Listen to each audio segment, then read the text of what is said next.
All right. We will get going here in a second.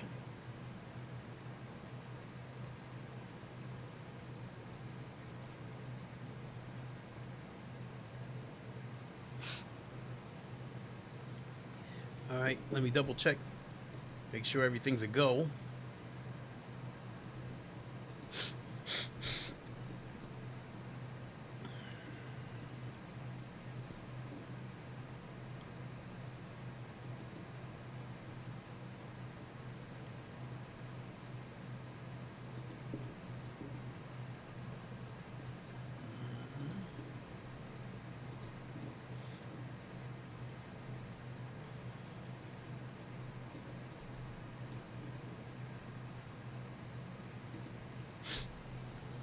All right, actually, I gotta grab my phone.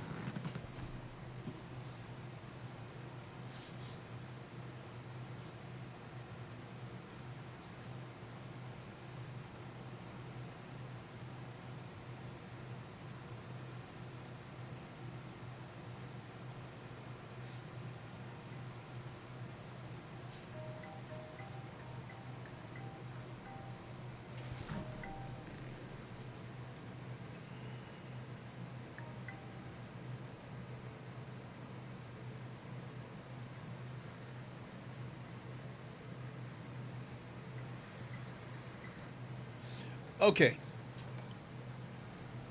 Looks like we are all set.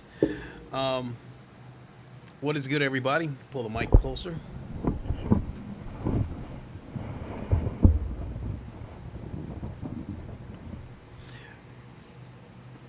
All right.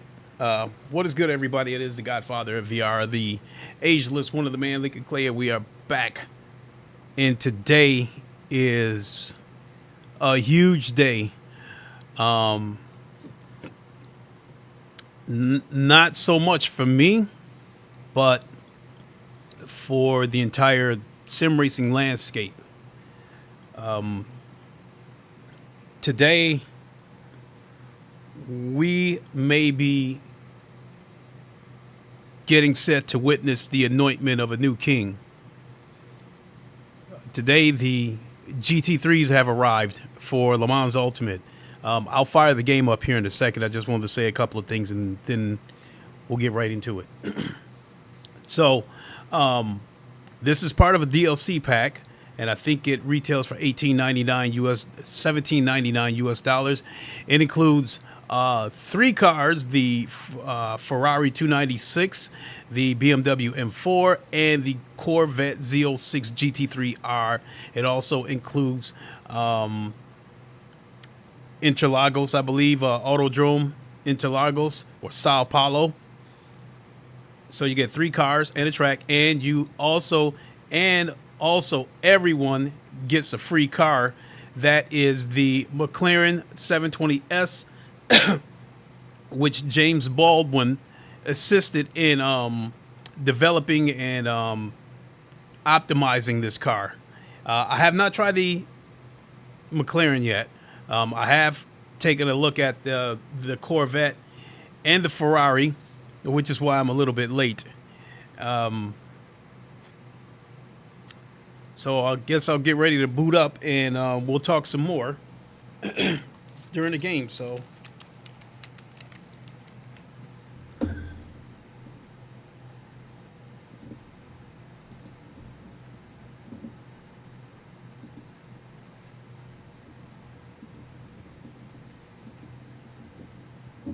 You know what? I'm going to pin this to the start, if it lets me.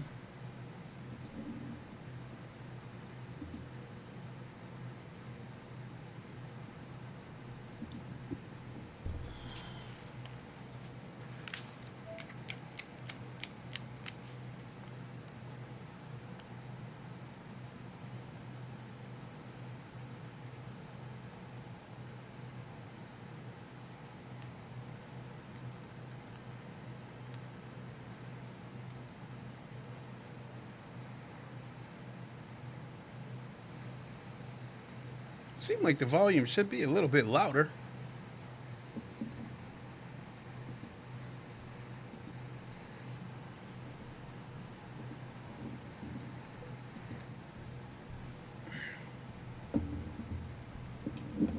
Okay, so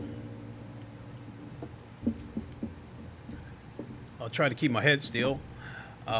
So as you see right there, this is Season Pass Pack 3. There's 4 total. So when we... Yo at Lincoln Clay VR. Hey, what's up, Ham? You gonna join me?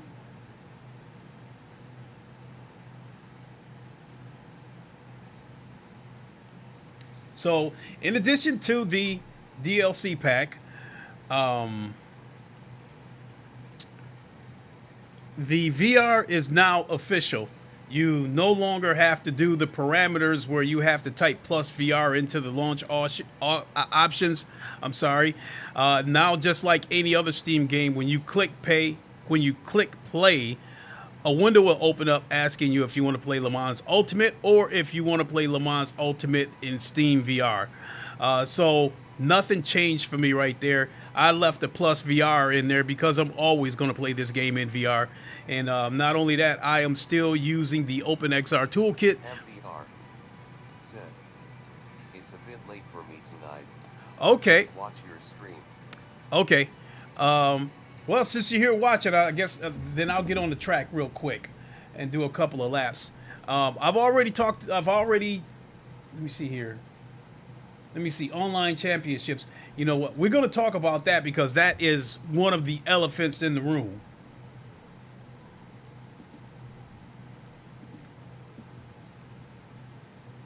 So, I've already tried the Corvette and I've already tried the Ferrari. I would probably say that the Corvette feels a little bit oversteery and the Ferrari seems a little bit understeery. So we'll go with the GT3's and we will try the McLaren. And we will stick with that one because I like that one better than the red one. Go with a full grid. And start the race weekend. Also, the physics. I'm not going to lie that once the GT3's came, I had a funny feeling that a lot of ACC people were going to come over here to check this out. One of the things that concerned me about it is the GT3s have anti-locks. What that means is dive bombing, because that's just how they drive with ACC. The physics of this game, you cannot necessarily dive bomb because according to the physics, each wheel is censored on the car. And when you apply the brakes, even with the anti-locks on, you can't just slam on the brakes, because if you do, the wheel will start to shake and shimmy and the car will start to become a little bit unstable. So you, as Eris once said, you have to modulate the brakes. So in that aspect, I think that's the best of both worlds. You know, James Baldwin loves it. So does Jardier. They're getting a lot of praise about the anti-lock brake system on this game. So if somebody comes in and they try to dive bomb, again, the wheel's going to start to shake, shimmy. The car's going to become unstable. It's going to start to wiggle, and the wheels could lock up. And in my case, I tested it and shot right off the track. I'll show you guys.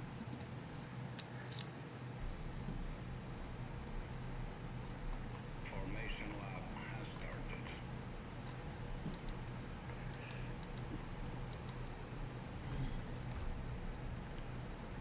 All right. So one other thing they added was with the VR HUD, you have the option of adjusting it. Now, I misunderstood what that would end up being. With the VR HUD, is Gaming Legends. Said, High link. Hey, gaming. Just wait. How you doing? Arrow to compensate for under and oversteer before race. Oh, that is super understeery with this. Oh, but something to keep in mind is that I'm on medium tires and they're cold. That's barely a scratch, mate. Just ignore it.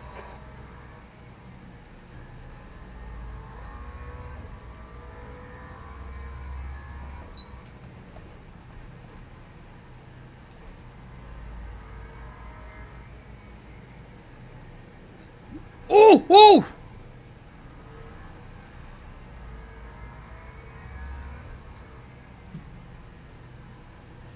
Nearly lost it. So I can tell you right now, this is a car I will not be picking. Maybe that'll change once the tires get warm, but while these tires are cold, no, no, no. This is like driving on ice with this car.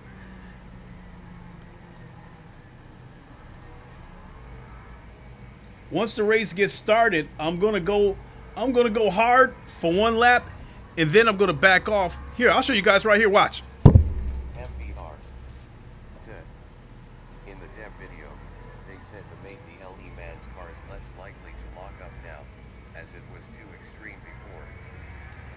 Well, they may not lock up, but watch. The wheel will shake because that's every individual wheel, you know, being adjusted by the calibers. So it's going to cause the steering wheel to shake. And let me see, where do I had ABS on. Now I got it on 4. Traction control 3. So the wheels won't lock up as easy, but the car can still become unstable. Green, green, green.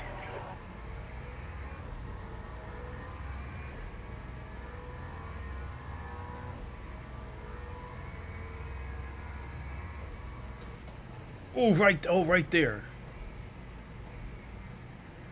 Now, if you modulate the brakes, as Eris once said, the wheel won't shake as bad.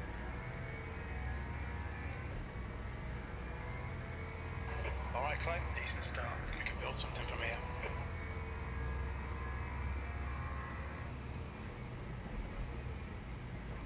I see they also tweaked the radar a little bit.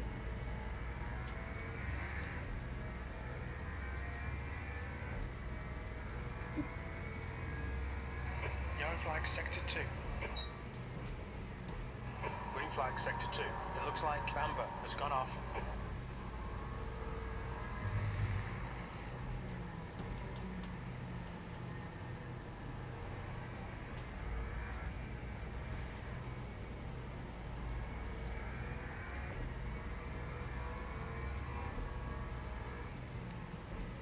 Yeah, even with traction control, the back end still wants to swing around. Legends said, stay clear from Wreck-It Ralph. You got that right. You definitely have to feather this pedal. You gotta finesse both pedals.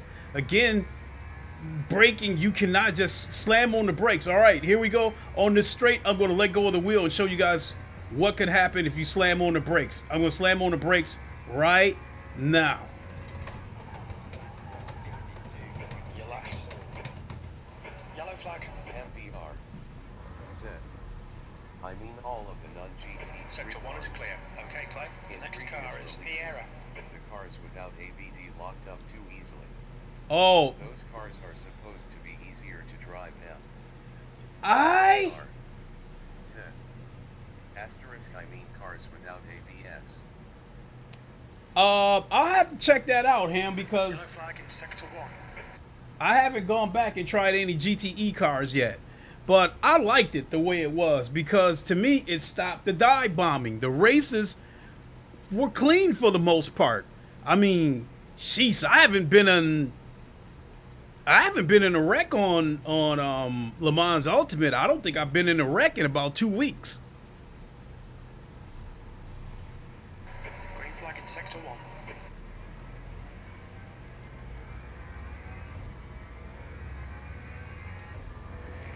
Yeah, when I pulled over like that, I let the tires got 15 cold. minutes left, that's 15 minutes.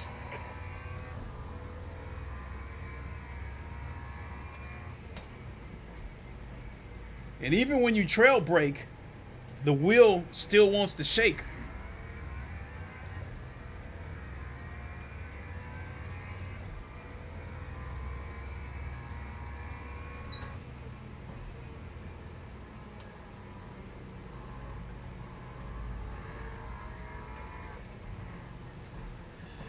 And I don't know if this is rules or not, but with these GT3 cars,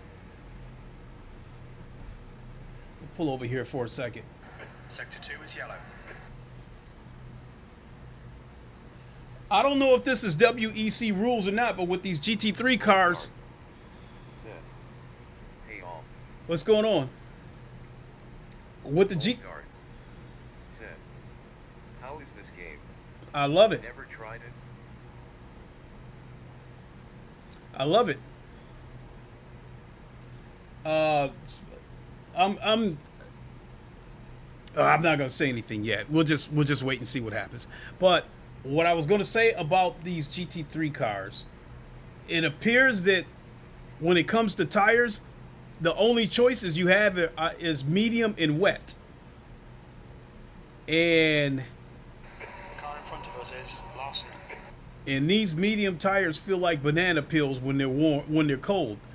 Also, I feel like in order to get rotation with the car going around the corner, you're probably going to have to do a little more trail braking than usual.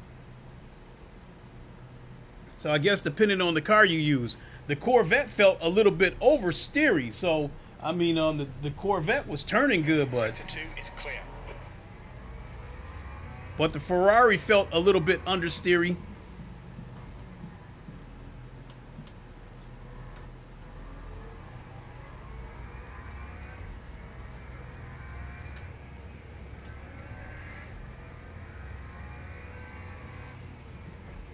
Yep, coming out of corners, even with the traction control on, you can't just smash it out of the corner. You gotta finesse the pedal coming out of corners.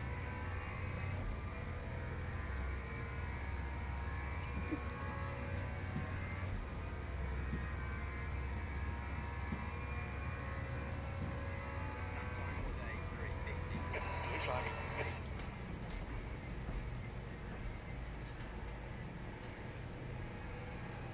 Oh, that back end was trying to come loose. Clear right, clear right.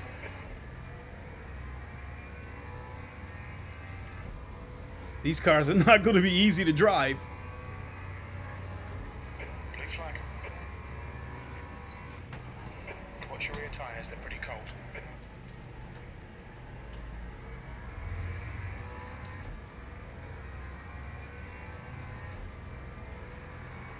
Car right, blue flag. Clear right.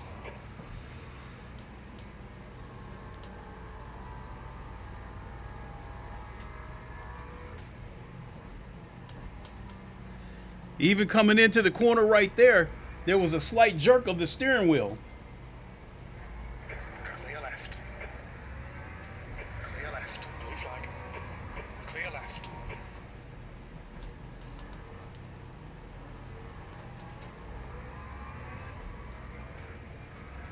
Right side's clear. Right side's clear. Clear left. Clear right. Blue flag. Clear left. Gaming Legends. Said. That wheel is flapping like rodeo rod. You got that right.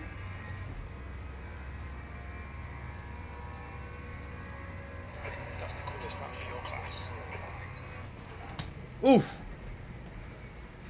I had a slight lockup. And you got to be careful with these lockups because you'll catch a flat spot. Okay, Clay, halfway home. We've got plenty of fuel. might have to turn the force feedback down a little bit.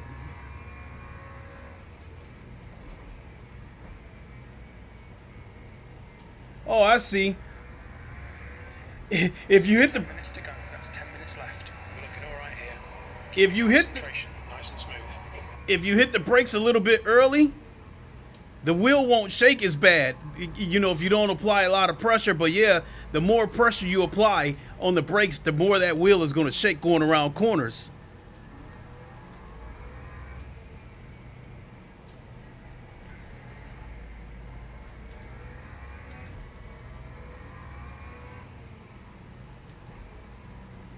And then, I don't know, I'm looking at the dashboard and I'm looking at the tires change from green to yellow. So I don't know if that's the traction control kicking in or not, or the anti-locks.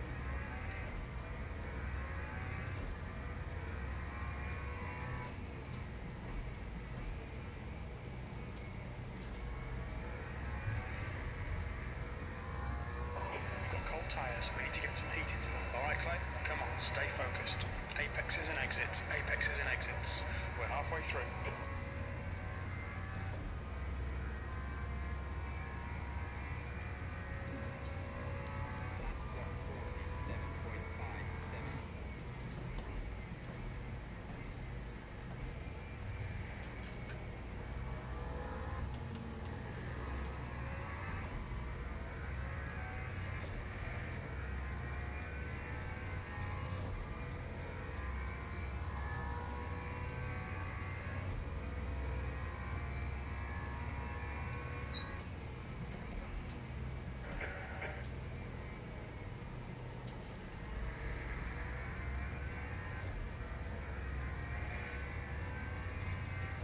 Virtual reality motorsports. Zip. Is the sim running smoother after optimization, Clay?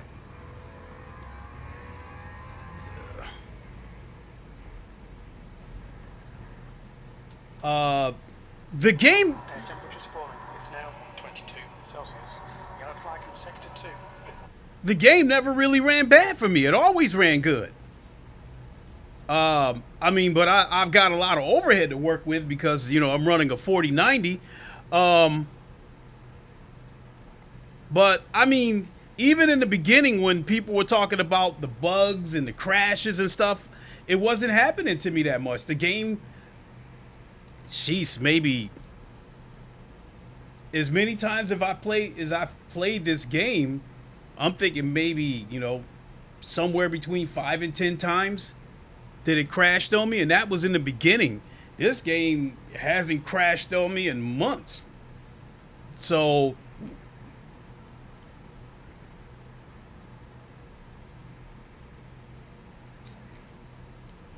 as far as the way this game is running for me, is basically it's business as usual. Virtual reality motorsports. Zip. Has your overhead increased?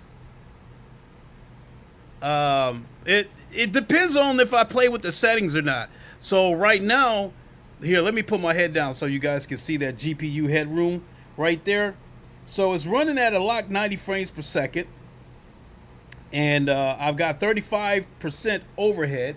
You know, and don't you know, keep in mind that, you know, I've got the cars running around. No,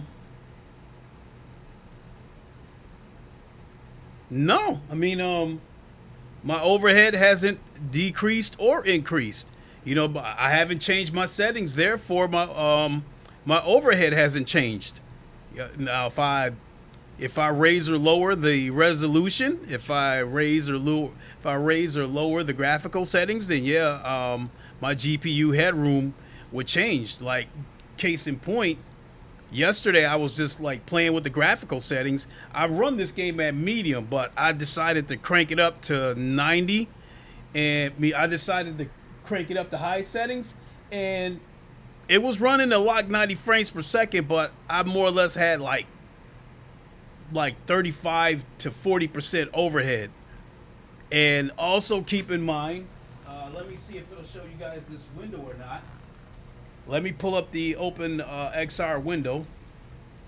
I don't know if you guys can see this window right here, but I'm running this at 30. Sector 2 is now green. I'm running this at 3300p. So, I mean, I've got the overhead. I mean, because the 4090 is a... Flag in Sector 2. Okay, Clay. 5 minutes to go. 5 minutes left. The 4090 is a beast of a GPU.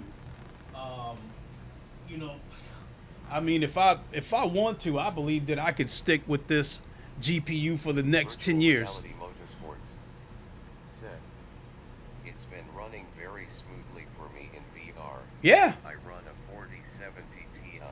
Oh, that's good to hear then. So yeah, like I use the OpenXR toolkit to take Steam VR out of it, because sometimes Steam is dog shit depending on what game you're playing. So so with me using the OpenXR toolkit, it is Steam VR is not even involved. So it's running directly, you know, off of the Oculus or Meta app, if as you want to call it. And so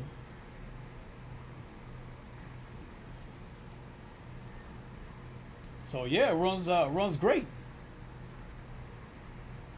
Let's see if we can find let's see what the situation is with an online race. Okay, that's the end. Let's get out of here. Try and forget this one, Now, some of the streams that I saw today, first stream I saw was Dan Suzuki. So, like, I was bouncing around to all these different streams because I knew the question was going to come. Is this better than ACC? Is the physics better than ACC? Is the force feedback, etc., etc., etc.? I started out watching Virtual Reality Motorsports said, LMU, in my opinion, is amazing. It is. It is my favorite sim, followed by Automobilista 2. And truthfully, that's all I need. LeMans Ultimate and Automobilista 2, now that they teamed up with Low Fuel Motorsports, I'm good. Shit, I mean, I had a wonderful day of racing yesterday, and it was ironic because both LeMans Ultimate and Automobilista 2 had Circuit de la Sarthe for the daily race. So I went straight from one track to the other, and enjoyable experience on both. But sticking with LMU, watching Dan Suzuki, someone asked him about iRacing, and he said this game is better than iRacing. From there, I jumped over to a guy, Big Printa. I seen him, you know, a couple of years ago. You know, he was an ACC guy, but he pretty much said it. He said he's done with ACC. He feels like ACC's on his last leg. And he said he was waiting for the GT3's to show up so he can move over to LeMans Ultimate, and that is his sim now. Let me see now. Jardier's stream was an interesting one because he gave this game nonstop praise. His only criticism of this game, I think, was I think the servers got overloaded or got filled, and he had a moment where he couldn't get into a race.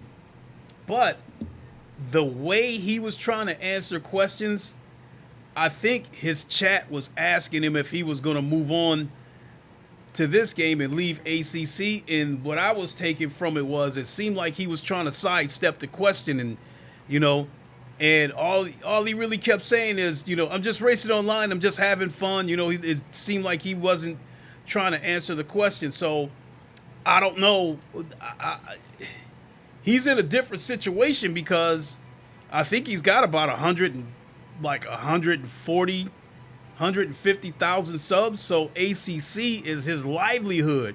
So if he tells people that he's leaving ACC and move on to LeMans Ultimate, it may not be well received. And Virtual Reality Motorsports said, I don't think AM2 is as good as LMU in physics and force feedback. No. Legends said, hit the thumbs up, guys. Our man is giving us honesty. Appreciate it. No, you would be right about the force feedback and the physics. LeMans Ultimate LeMans Ultimate in R Factor 2 had some of the best physics, best force feedback I have ever experienced in sim racing. And I mean, that would be obvious because they're made by the same developer. I mean, there was a time where I liked the force feedback on R Factor 2 more than I liked the force feedback on LeMans Ultimate. But I love them both. And the ABS system of these GT3s adds a new wrinkle to this game.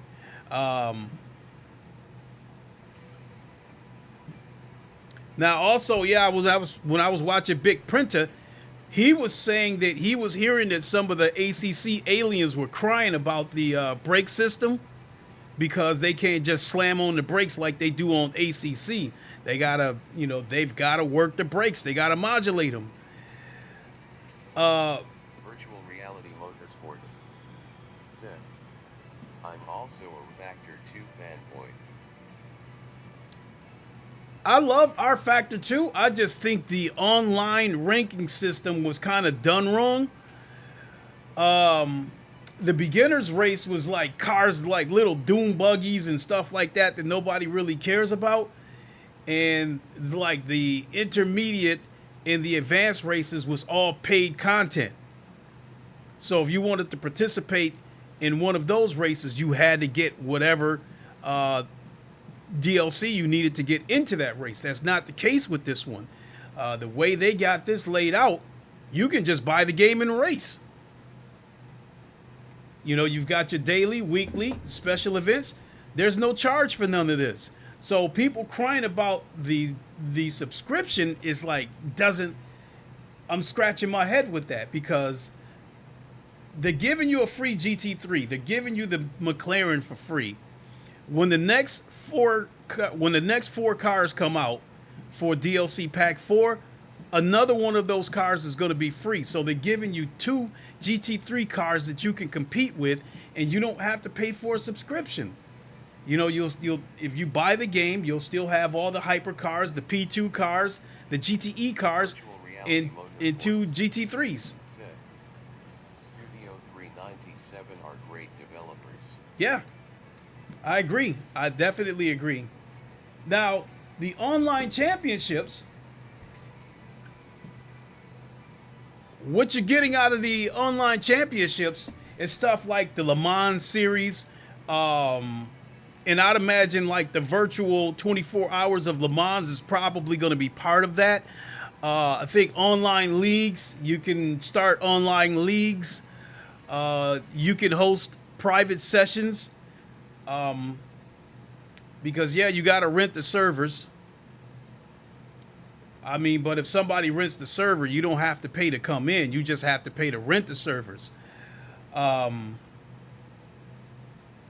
the price is reasonable. So they've got the core. I'll just say core. They got the pro. The core just, again, online championships, leagues, Le Mans series, all that good stuff. The Pro gives you all that stuff plus access to the DLC on all DLC of this game as well as R Factor 2. I don't see the need for that because I would rather just buy my DLC and be done with it rather than, if I lose my subscription, then I'm worried about losing the content. So I'll just outright buy the DLC. That means subscriptions, I'll stick with the core. Virtual reality motorsports. Said, I will be purchasing the Pro Plus service. Yeah. They deserve our support. They absolutely do. And the core subscription, I can't remember what it is per month, but it's $48 a year. That's $4 a month. This is for all the SimGrid stuff, integration. And people shouldn't be complaining about it because SimGrid saved ACC on console. ACC on console was just there. To me, it seemed like it was just there just so they could say they gave the console people ACC. But SimGrid came along and did the same thing for the console ACC, what Low Fuel Motorsports did for PC ACC, and this is a subscription for that. I think it's $5 or $6 a month. Nobody's complaining about it. They love SimGrid over there on console ACC. You know, so now they have a low fuel motorsports type format to compete in ranked races. So I think it's cool. So I do not see a problem with the subscription. You know, $48 for the year, $4 a month. What'd that girl say? $5 a month. So yeah, I'm definitely, I mean, they're still getting my full support because I already paid for the season pass. So I already got all of the DLC. And I'm going to continue to buy season passes along with the subscription. So they'll still get 100% of my support. It's just that rather than subscribe to the DLC, I just rather outright buy it. All right, let's see if we can find a race. Daily.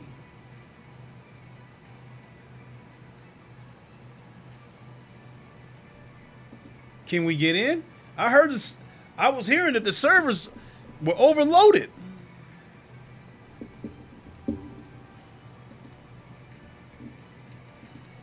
We going with my Corvette for this one. And we got 22 minutes before the race starts. Let's go ahead and jump into the practice.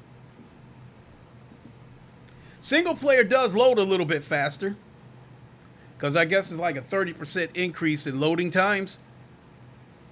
The online, in my opinion, loaded at a decent speed anyway, so I never really had an issue with how long it takes the online part of it to load. But yeah, the single player, yeah, it took a little bit. I mean, look at that. It's already at 100%.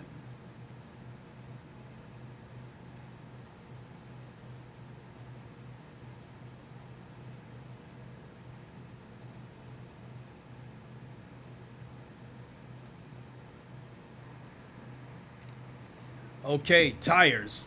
Virtual Reality Motorsports said, with LMU subscription you get to keep your DLC, but in iRacing you never own your products offline. Okay. I mean, but either way, you know, either way we do it, whether it's through the subscription or whether we outright buy our DLC, they still get 100% of our support.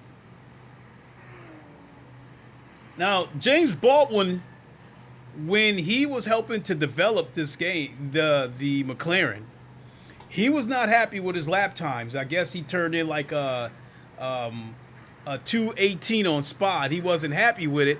But then I guess from what I'm understanding, he says that the GT3's on the WEC in the GT3's in the SRO are tuned different, and the SRO GT3's are a little bit faster. You take that into consideration. Also, with the tires, it looks like all you have to choose from is medium and wet. So that's also going to play a part in your lap times too, because you're not on softs. So it looks like with the GTEs, I think you still have a choice between soft, medium, and hard. But it's starting to look to me like with these GT3s, your only choice might be mediums and wets, with no tire warmers either.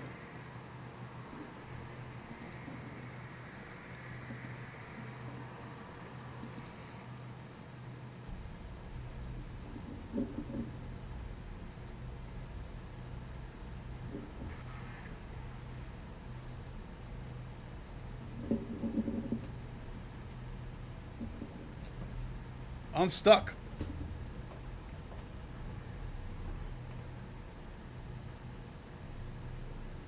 Yeah, the dashboard is stuck.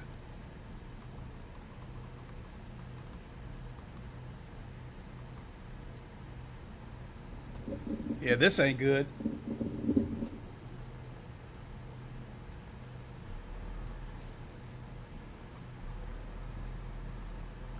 Let me get out of the way of these other cars.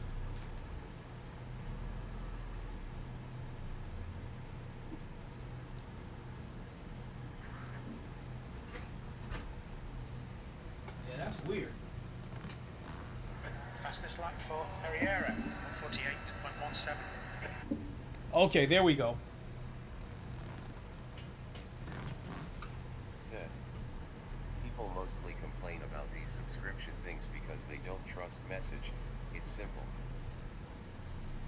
Instinct. Said. Also paid multiplayer completely failed me. Thanks, it looks clear. Yellow flag sector 2. But the thing about it is, you still don't. I mean, if you don't want to pay for the subscription, you don't have to. Blue flag. Incident in sector 1. Yellow flag. You can still do the. We think that Brenzer has gone off.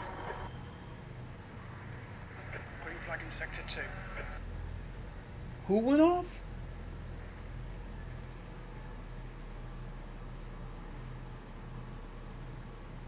I thought I heard him say printer.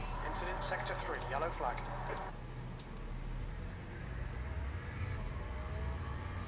No, but you don't have to pay for the subscription if you don't want to. You can still participate in the daily races. You can still do the beginners, intermediate, and special events. And the thing about it is, with the online championship, you know, they still, Incident in sector 2. Sector 2 is yellow. like, for instance, this weekend they have a, New fastest lap for Paradise. 147.55. ooh, they have a 2.4 hours of LeMans coming up this weekend, which is a special event at Circuit de la Sarthe. This race is going to be about 2.5 hours long. And you don't got to pay to participate in that. It's, Fastest lap for Herrera. It's- 147.41. it's part of, Sector 3 is green. Green flag sector 2. it's part of the special event. New fastest lap for Diamond. 146.41.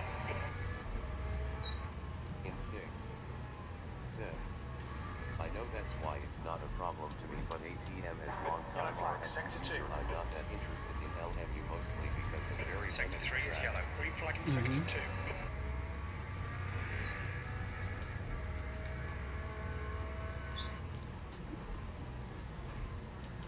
Instinct. Said. I'm more into race room nowadays and hopefully LFM and new multiplayer changes will boost it a bit in 2025. Green flag sector 1. Low fuel motorsports for race room is going to be a game changer because it already like changed Automobilista 2.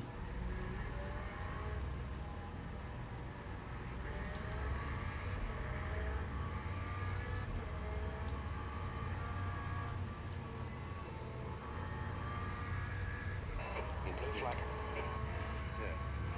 LMU It looks like and optional Gonzalez owners has will been get dead. some more tracks and won't bankrupt before. LOL. 18th.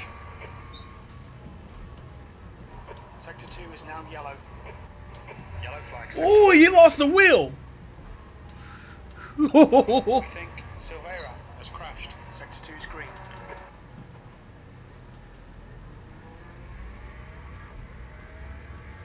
Sector 1 is green. Green flag, sector 3. Sector 1 is 2.8 seconds off the pace. Fastest lap for Diamond, 146.17.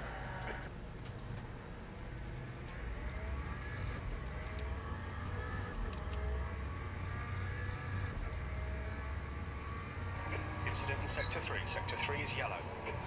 Oh shit! Sector 3 is clear. That's a new fastest lap for Antonini, 144.38. Gotta remember that I'm on cold medium tires. Yellow flag. Green flag, sector 2. We think that Boulon has spun off. Yellow flag in sector 1. Sector 2 is 2.1 Race room seconds seems off like the moving pace. in right direction recently.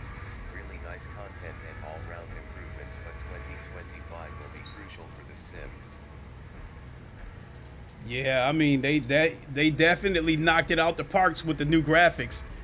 I mean, do they look do they look next gen? Absolutely not, but they definitely look more than doable.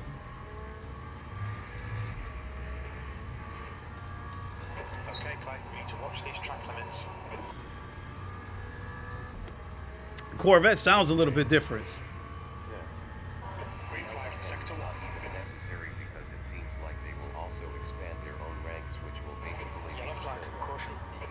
V15 Sector 3 is 3.3, off the pace.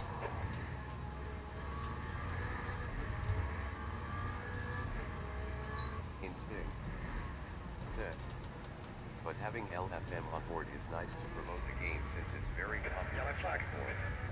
Agreed. We think Catania has stepped in. Cold tires all around. Sector 1 is 1.8 seconds, off the pace.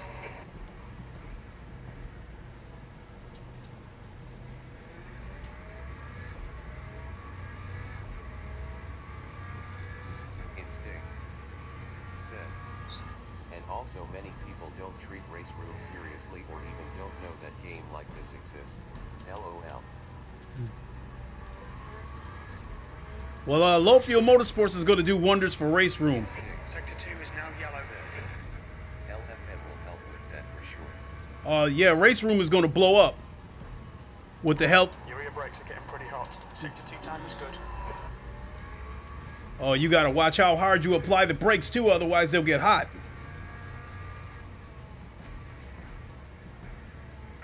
The guy behind has just done a 152.19.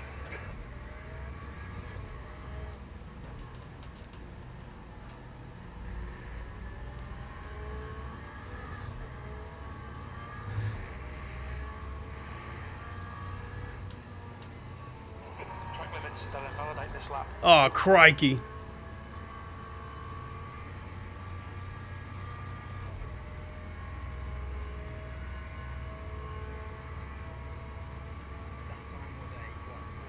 V12. Green flag, sector 2.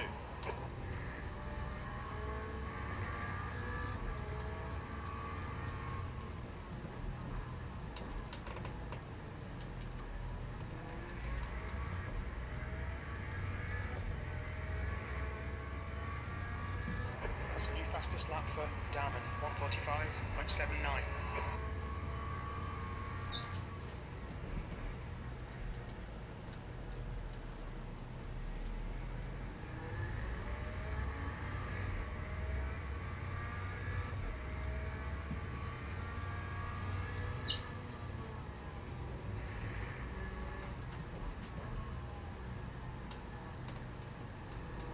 Oh.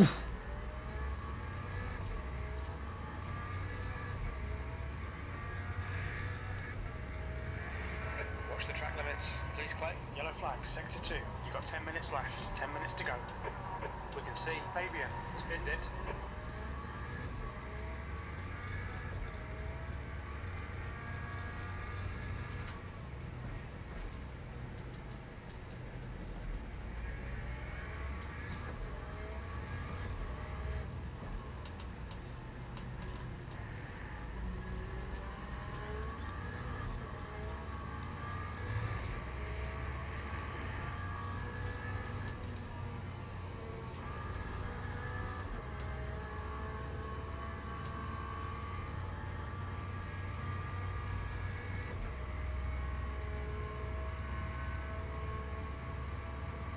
Green flag in sector 2, V12.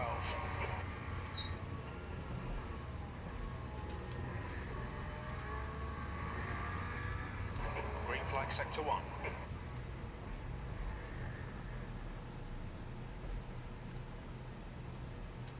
Boy, I tell you, it is definitely different driving these Yellow flag in sector 2. GT3s. Green flag in sector 2. That's the end of the session, V12. Oh, I still got a little, still. Hans Catone's in this race. I like that too. I just noticed that. It shows if any of my friends are in the race. So cool.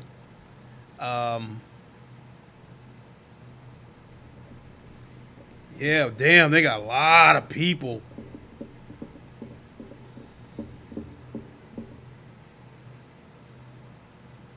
Damn, 99 people registered.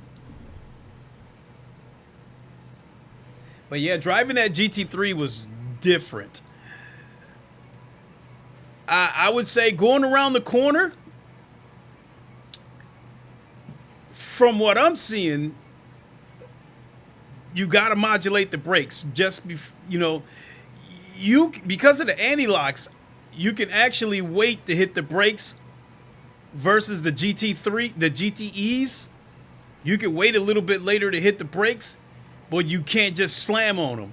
And from what I've just experienced, you got to modulate the brakes, and then once you go into the corner, you can kind of be a little more consistent with applying the brakes so you can trail brake it.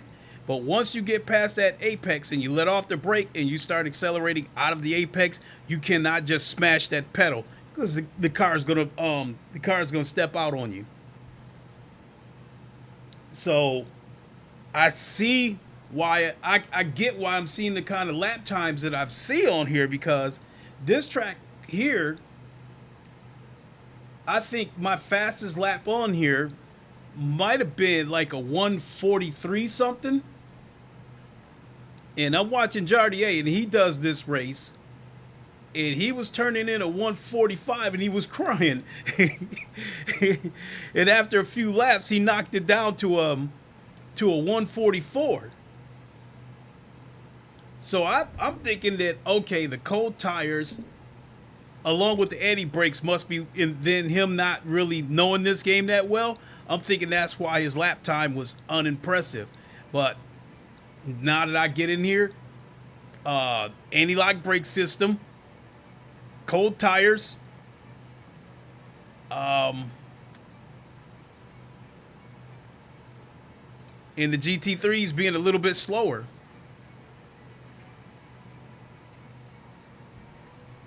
Damn, look at that. In the blink of an eye, it went from 99 to 113.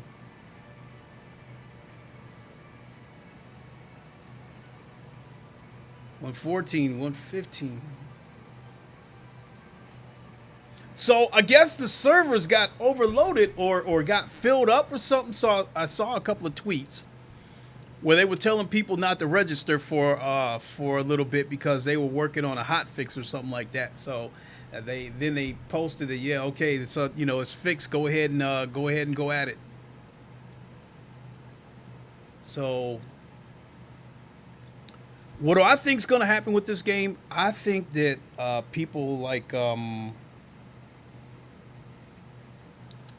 I think content creators that have 10,000 subs or less, and they were ACC guys, I think a lot of them are going to migrate over here.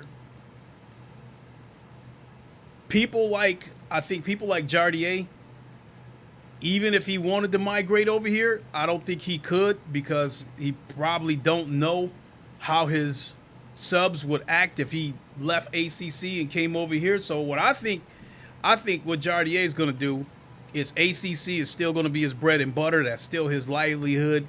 But I think he'll probably let his audience know that, hey, whenever I feel like doing a change of pace once in a while, it's going to be this or Automobile Lista 2, because he's been having a ball with Automobile Lista 2 as well. I mean, he did like 4 streams in 1 week.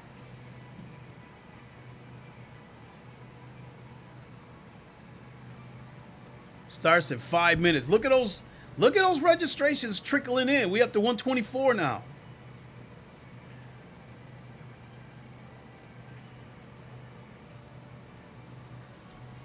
You know what? Let me check something, because if it came down to it, I'd rather register for the Spa race. Oh, that's a race control race, so you got to have the subscription. Or can you?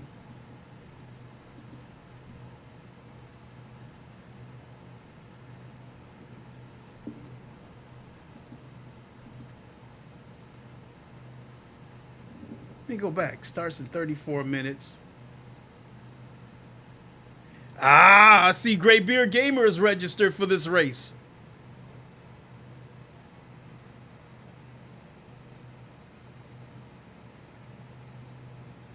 You know what, guys? I think I'd rather do this one.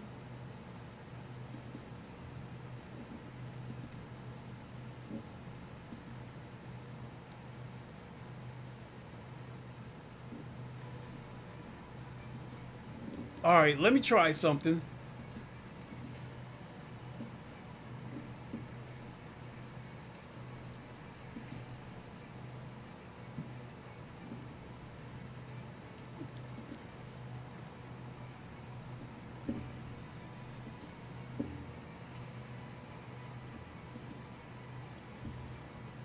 Let me see if it'll let me register.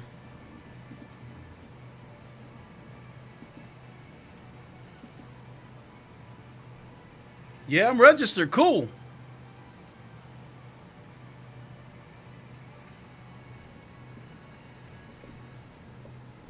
Yeah, I'd rather do this one.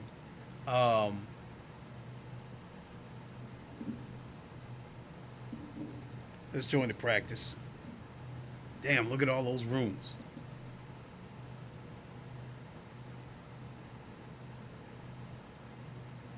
So, Graybeard, if you see this, getting ready to run with you.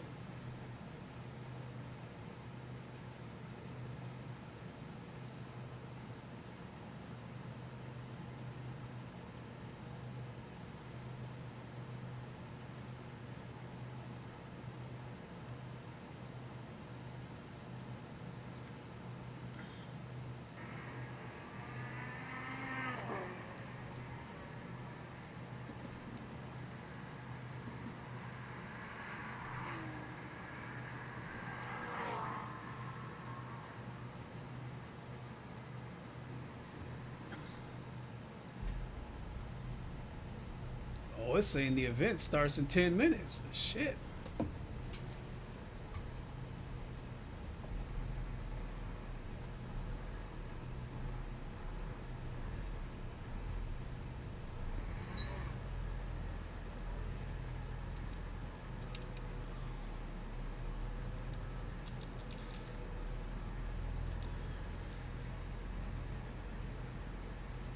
Your exit's clear. Don't cross the white line. Sector 1, yellow flag. Look at that. He's put out hit the wall. Get some heat into these brakes. Sector 1 is green.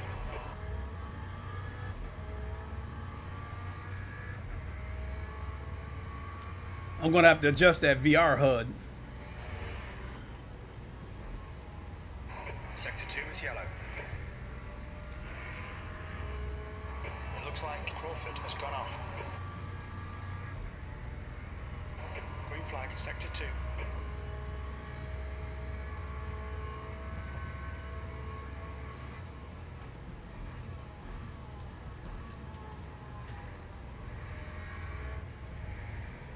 Incident in Sector 3. Sector 3 is yellow.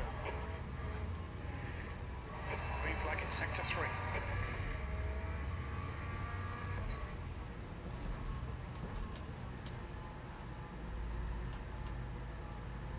Yellow flag. We think that Silver has crashed. Oof. Sector 2 is now green.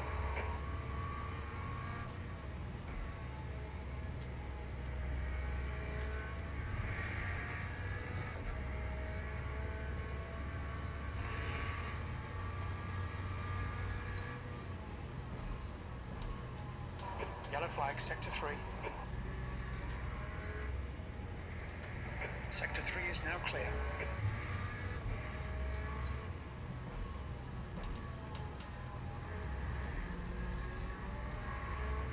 Sector 3 is yellow.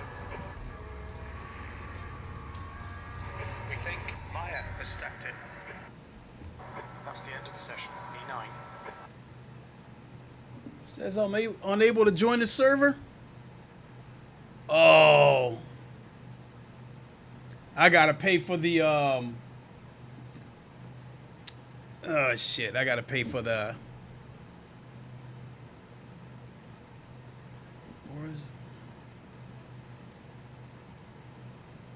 Nope, it won't let me join a practice either.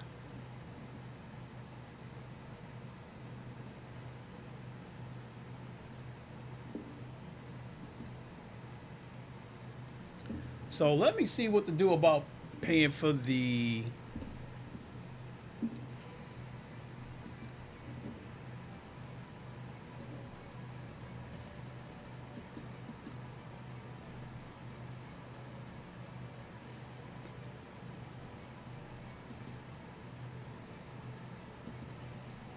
So you got Race Control and Race Control Pro.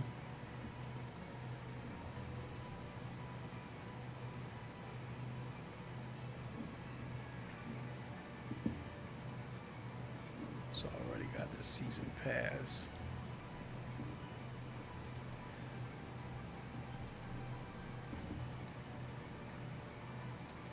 Okay, hold on.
All right.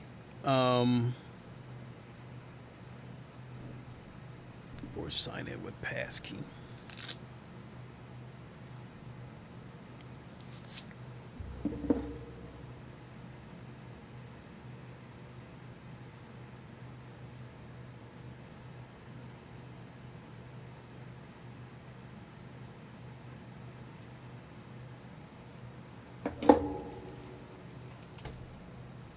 All right, I'm trying to sign up for the subscription. They have, looks like they have like join Race Control Lite, which looks like that's free. But you got to log in or register.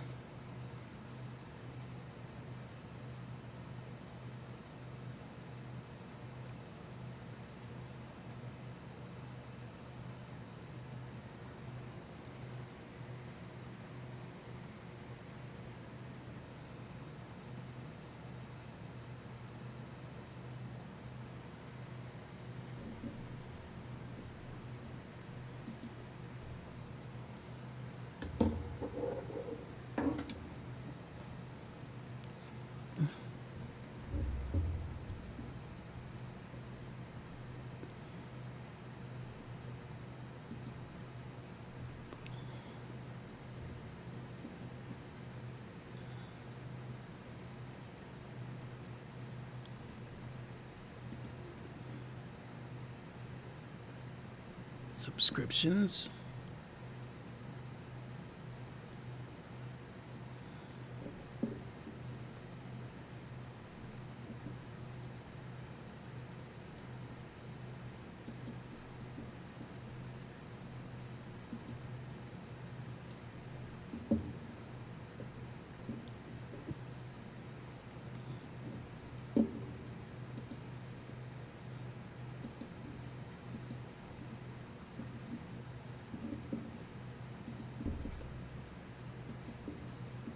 All right, I'll be with you guys in a second.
So I'm trying to see where the subscription is, if I have to pay for it through Steam or... All right.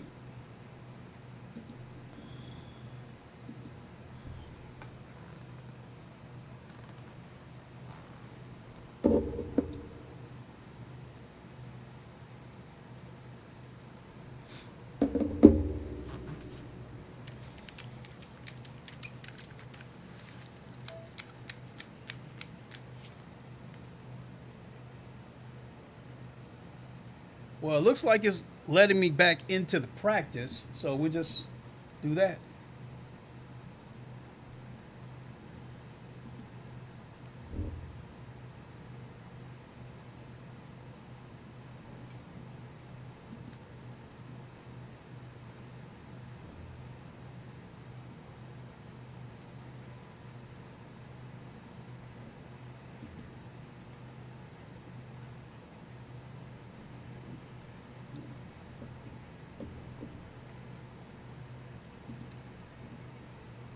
Oh, look at that. Holy smokes.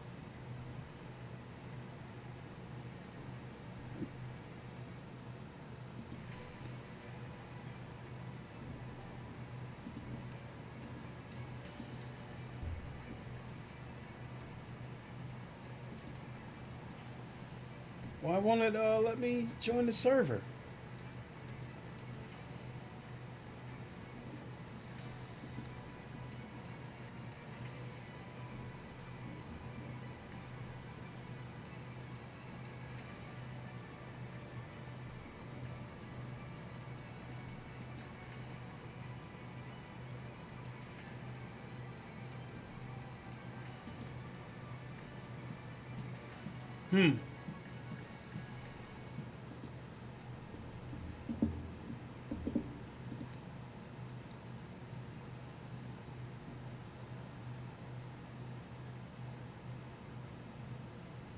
Yeah, I can't get in. For whatever reason, I can't get into a practice server. It still shows me as being registered for the race.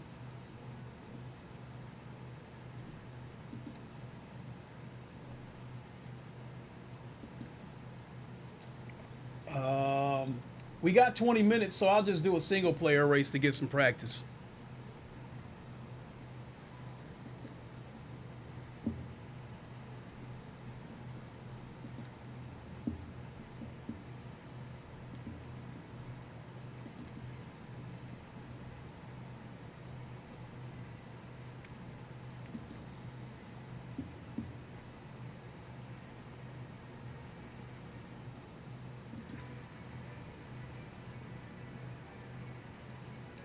Where Spa?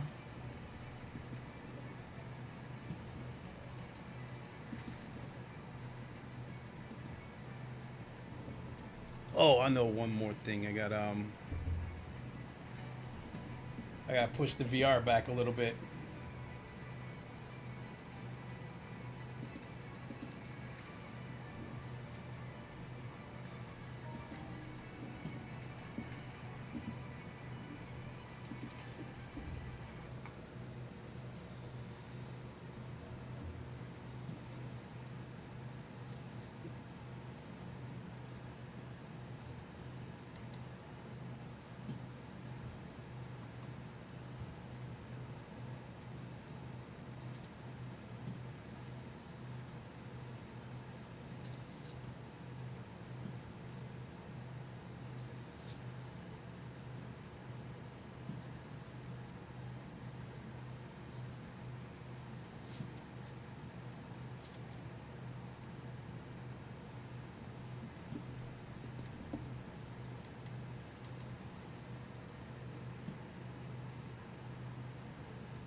All right, I think that's good.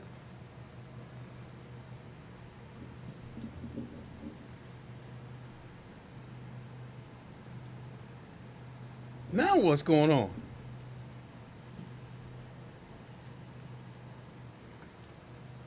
It froze on me.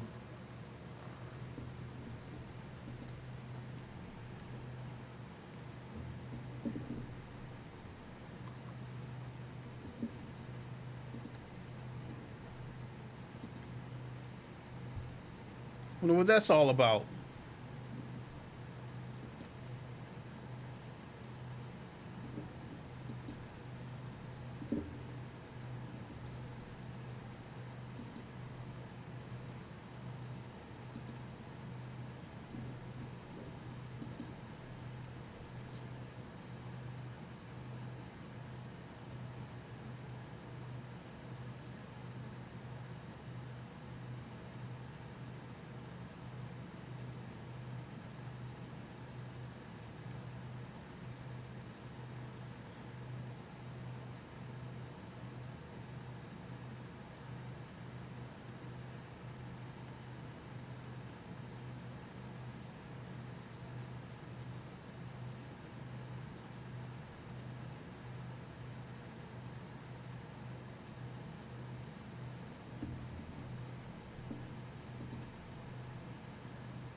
Okay.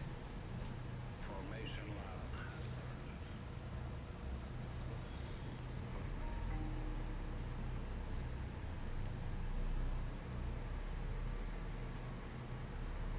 Looking kind of gloomy.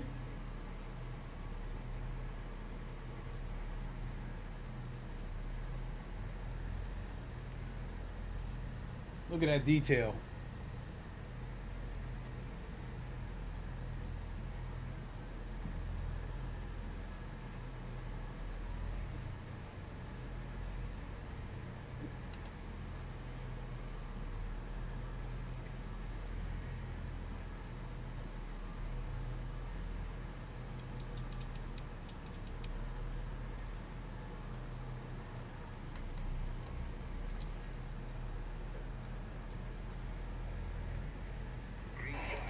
Green.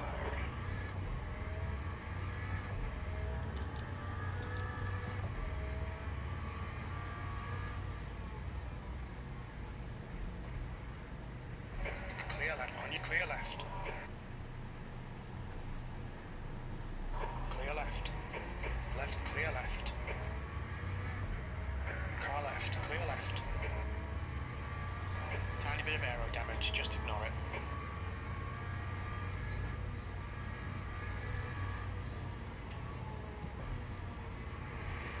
Clear right. Okay, Clay. Left, clear left.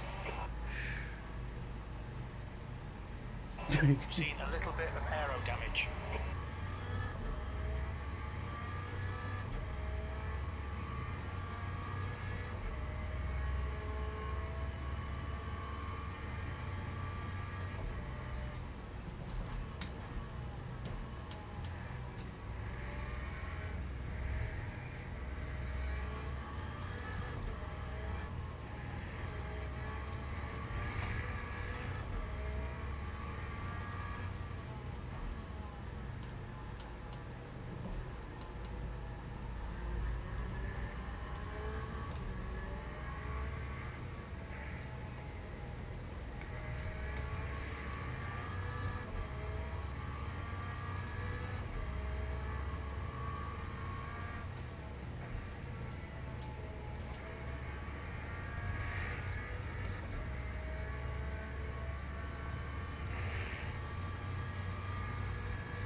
Track temperature's decreasing. It's now 12 Celsius.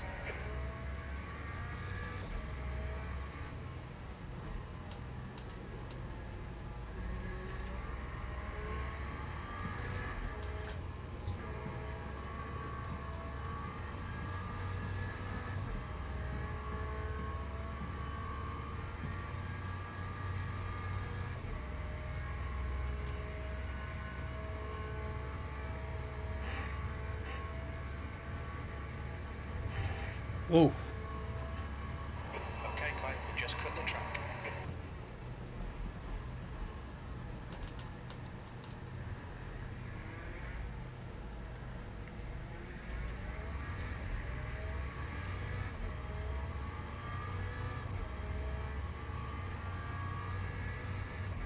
You're running last.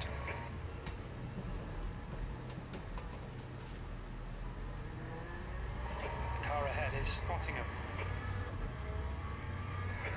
15 minutes left.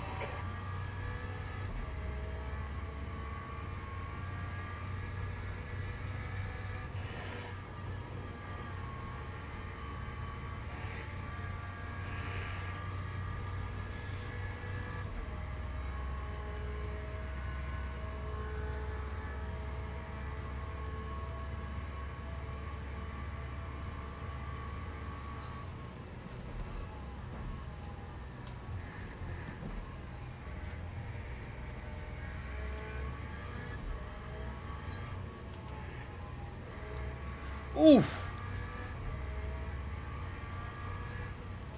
The car feels like it wants to understeer when you first get to the corner, and then when you turn the wheel more to try to compensate for it, now the back end wants to swing around.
Gone out of track limits. Keep it between the lines.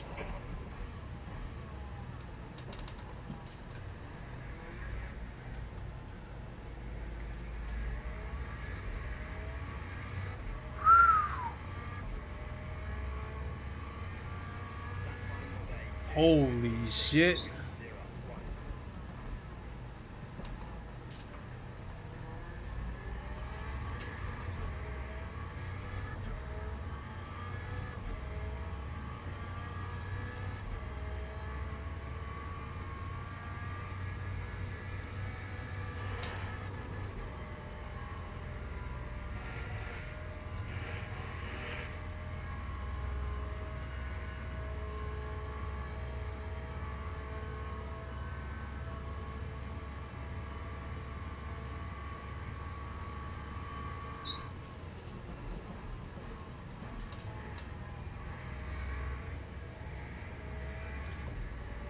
Your tyres are cold, watch out.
Ah! Your rear brakes are starting to overheat.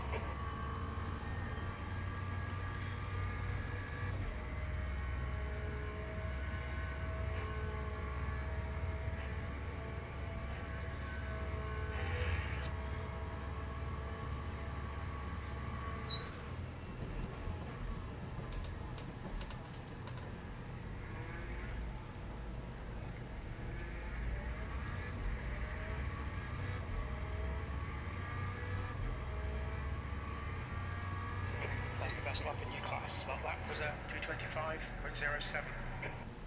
This Yellow flag. this daily race is gonna be rough.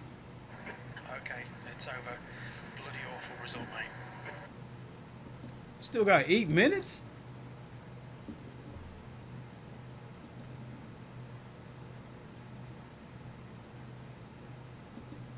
See if I can get into a practice or not.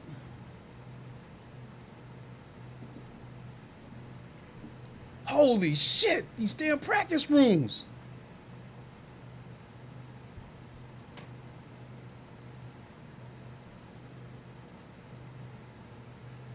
Damn, I've never seen that many practice sessions.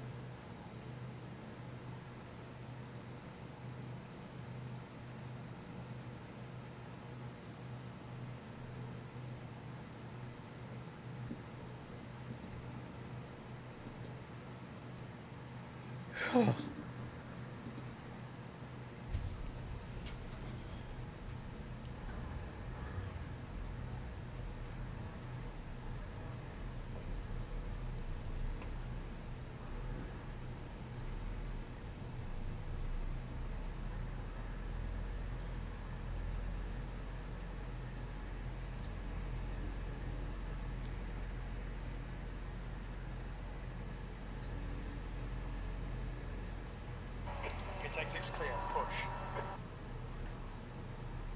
Let's get some heat into these brakes.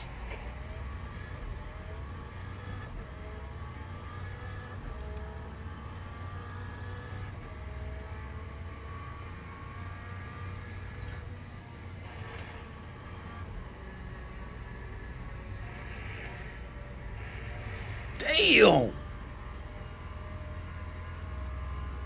That was like ice.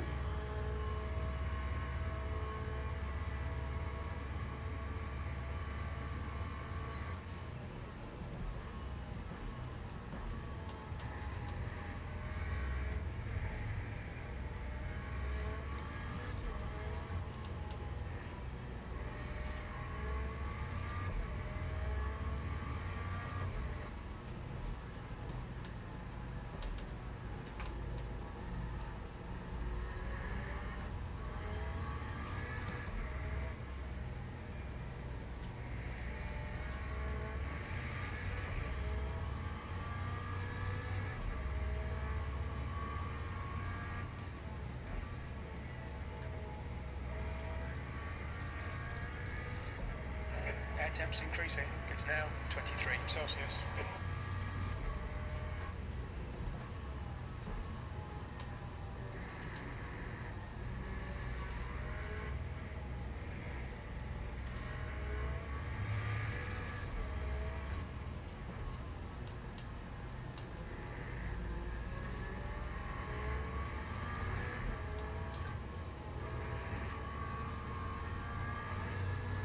Sector 3 is now yellow.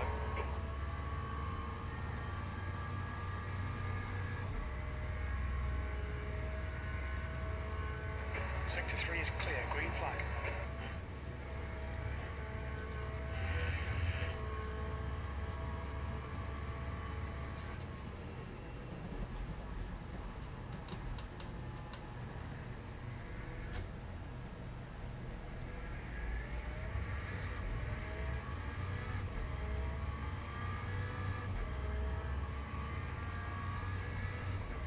E6.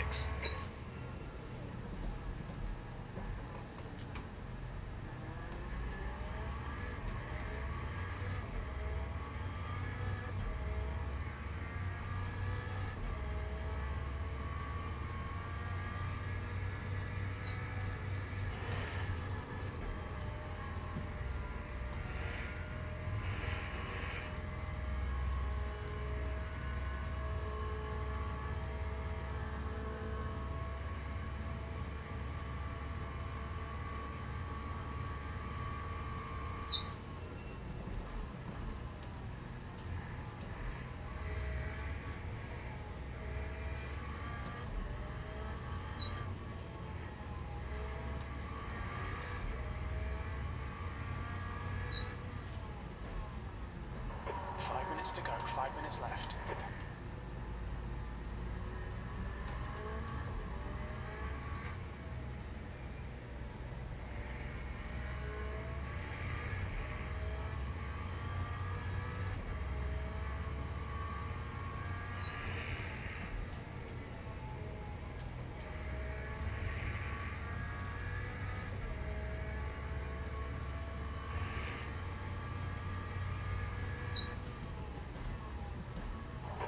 flag sector 2. Green flag sector 2. We think Corsair has been dead.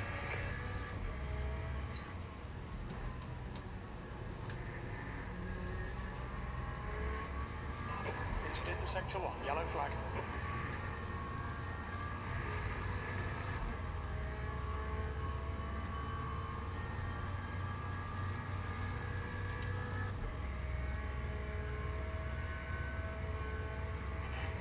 Fastest lap for Marco, 227.84.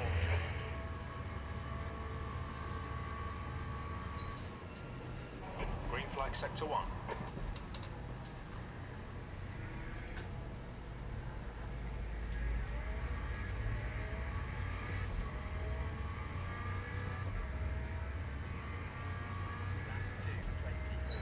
Quickest overall. Sector 3 times okay. Yellow flag in sector 2. Incident in sector 1. Sector 1 is yellow. Sector 2 is green. These lap times ain't gonna be nothing to write home about.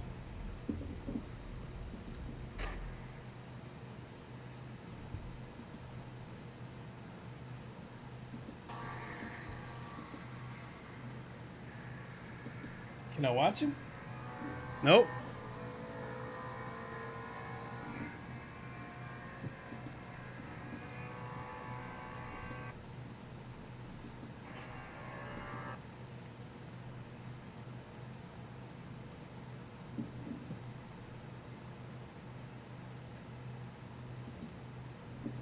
New fastest lap for March, 222.00. That's the end of the session, B2. Ooh. Ooh.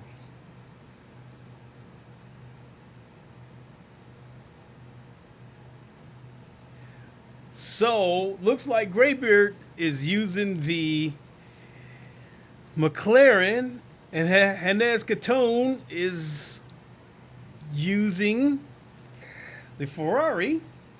Let me go through here and see if I recognize any of these other names.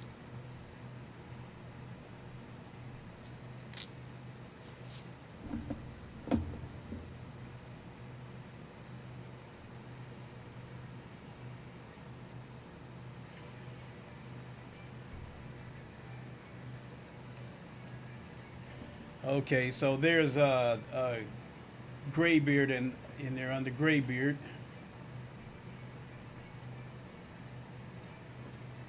And as Catone, me. Damn, I'm way at the bottom.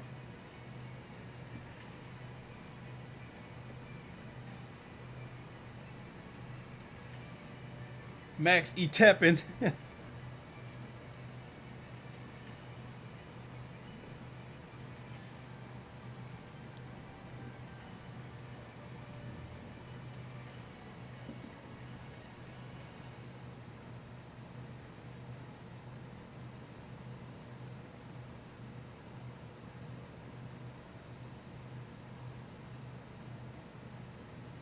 All right, and here we go.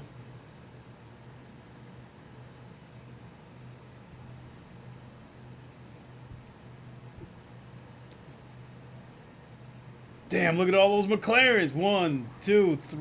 Oh, but these might be people that didn't buy the DLC though. 1, 2, 1, 2, 3, 4, 5, 6, 7. Yeah, 7 McLarens so far.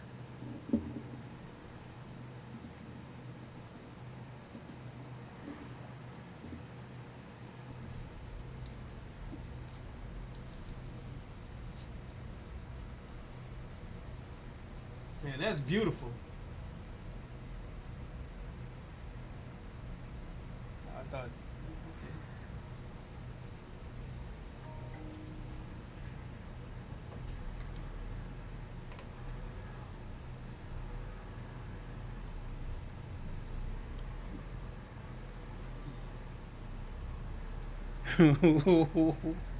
Ooh, I think this gonna be a crazy race.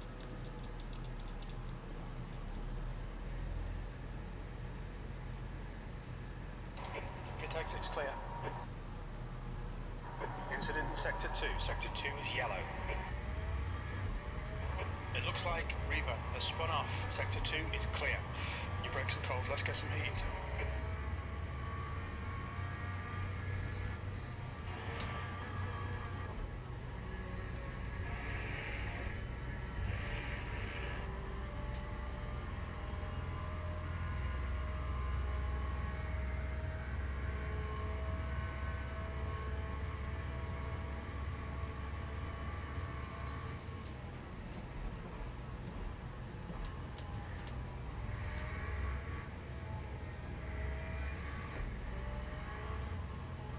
That's 2 minutes left. 2 minutes.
Sector 3.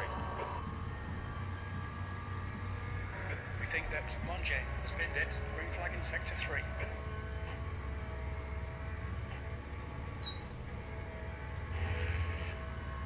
Sector 1 is yellow. Green flag in Sector 1. Damn, that was rough. Trying to hold that car, still coming into that corner.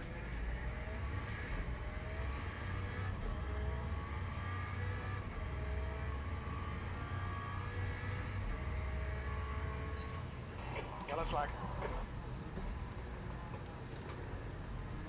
We can see Antonio has gone off. Sector 1 is green.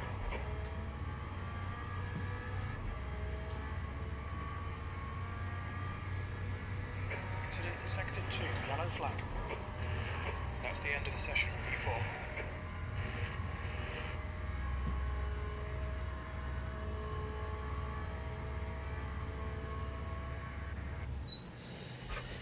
Ay, ay, ay.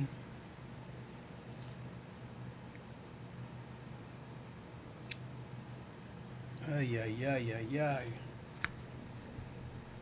Car set up. 6.9 laps.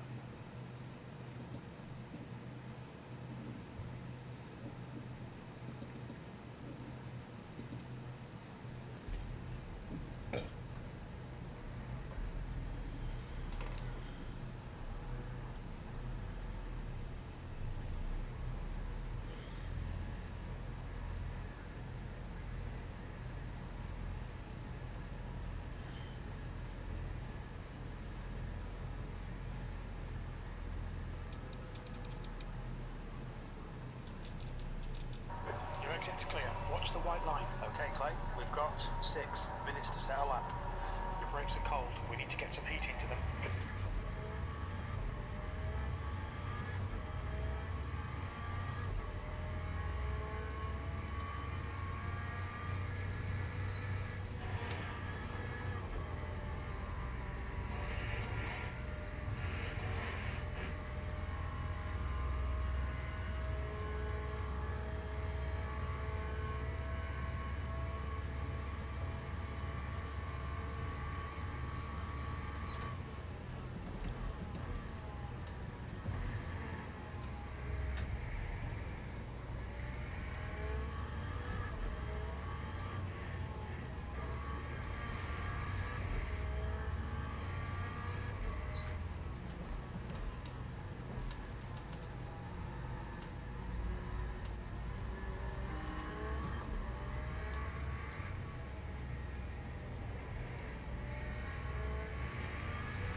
5 minutes to go, 5 minutes.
That right tire got hot.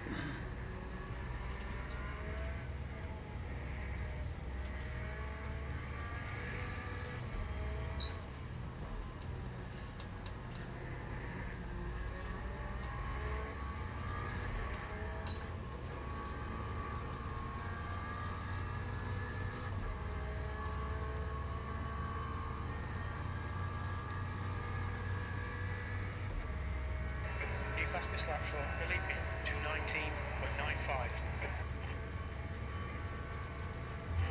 The guy ahead has just posted a 224.28.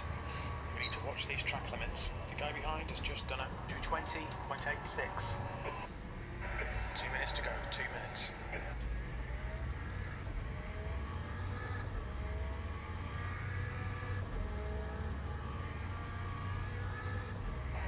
P15.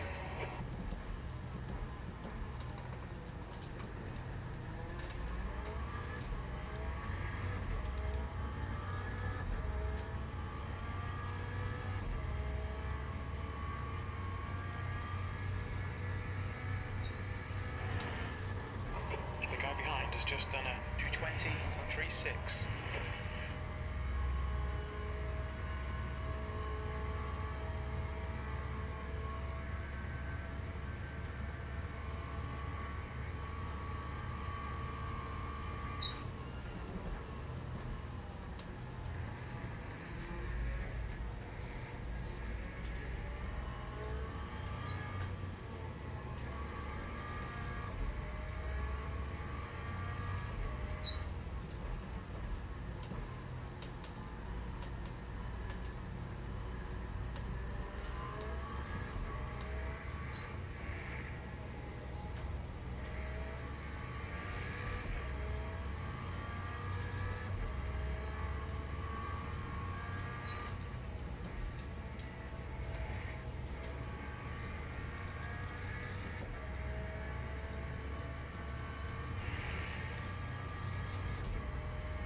Okay, Clay, you've used half your fuel. Your rear brakes are getting pretty hot. Sector 2 is 1.5, off the pace. That's the end of the session. P17.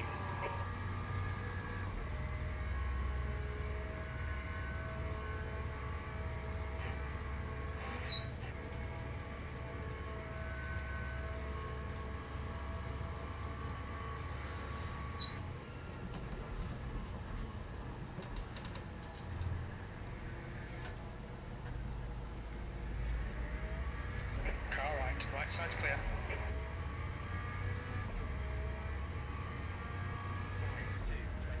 Holy shit! Clear right.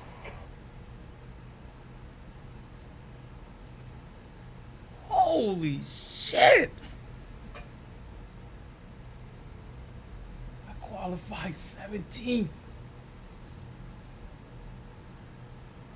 And the best I could muster up was a 222.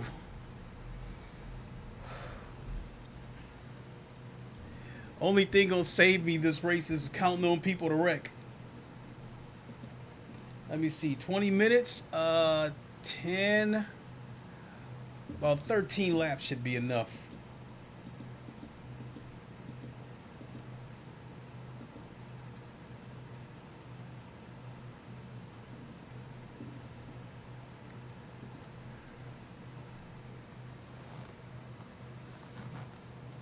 Oh, that is beautiful.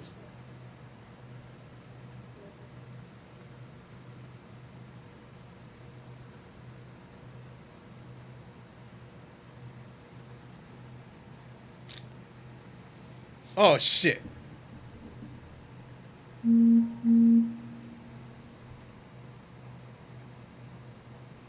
All right, folks. Looks like I just screwed up.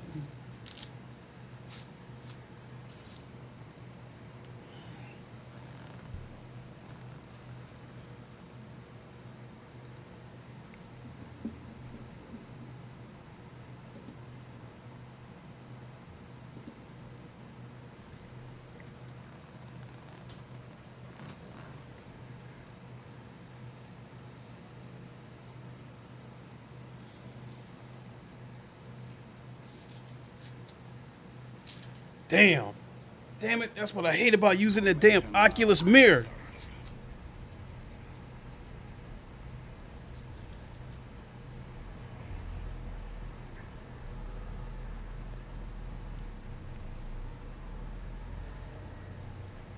Oh, I just noticed something.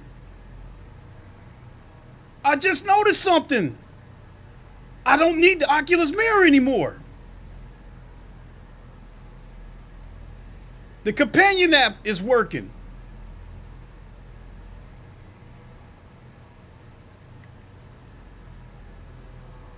For those of you still watching, thank you so much. I'm so sorry about screwing that shit up.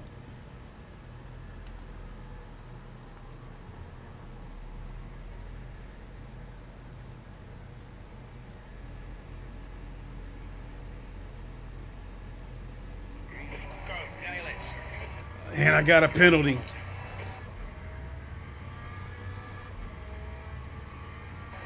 to come in for the car. Clear left. Clear left.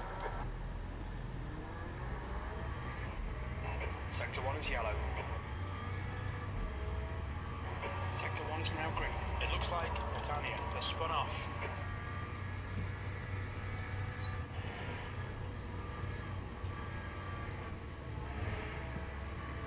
Right side's clear. Yellow flag, sector 1.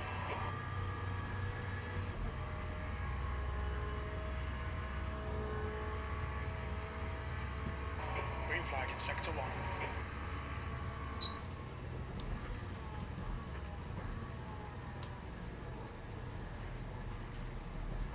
Yellow flag, keep your wits about you, mate.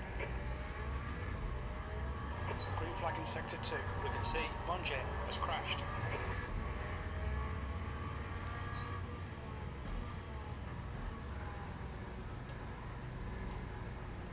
Car clear right.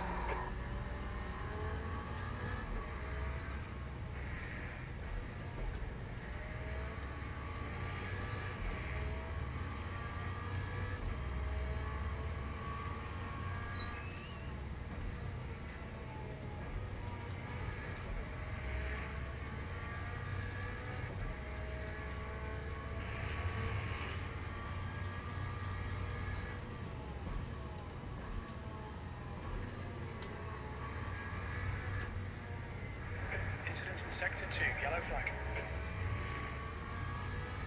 We think Cotoni has gone off.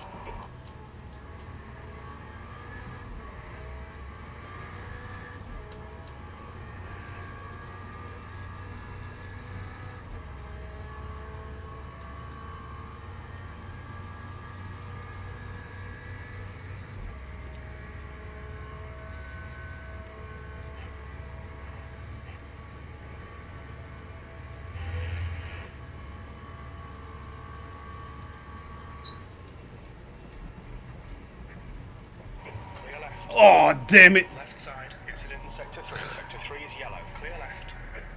Got greedy. Alright, Clay, you picked up a bit of aero damage. Green flag in Sector 3. So I got to do this drive-through penalty and then come back to get repairs.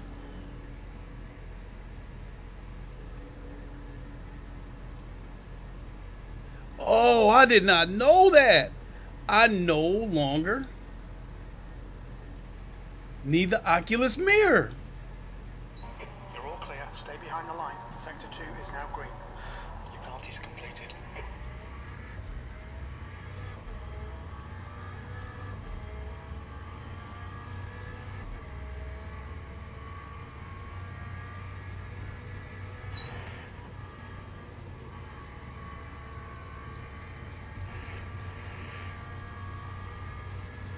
That is beautiful. The game has a companion app now.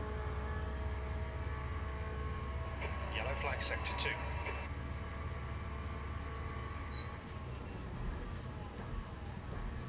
Sector 2 is clear.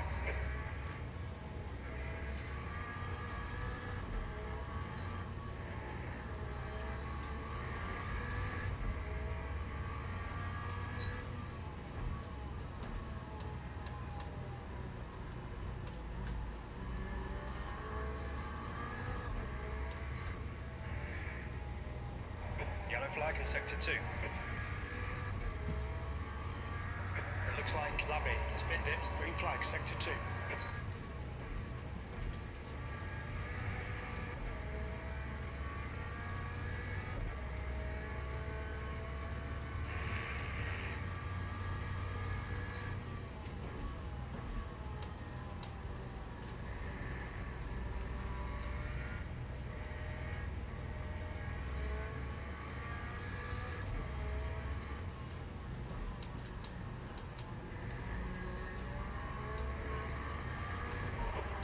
Just done a G20.13.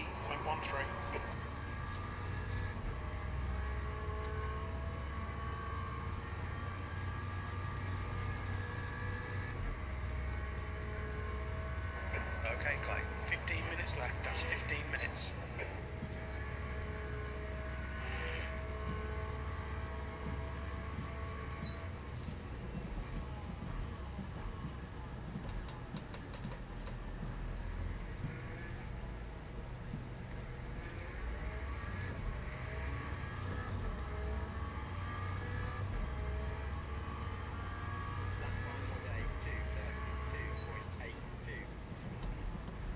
Clear left.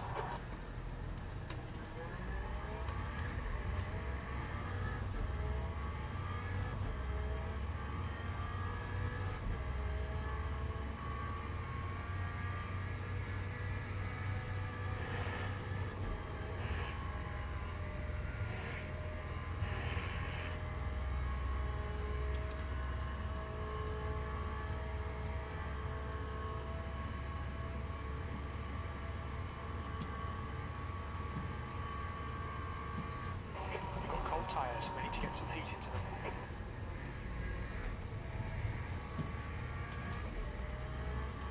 Sector 2 is yellow. We think that Marcel has binned it. Green flag in Sector 2.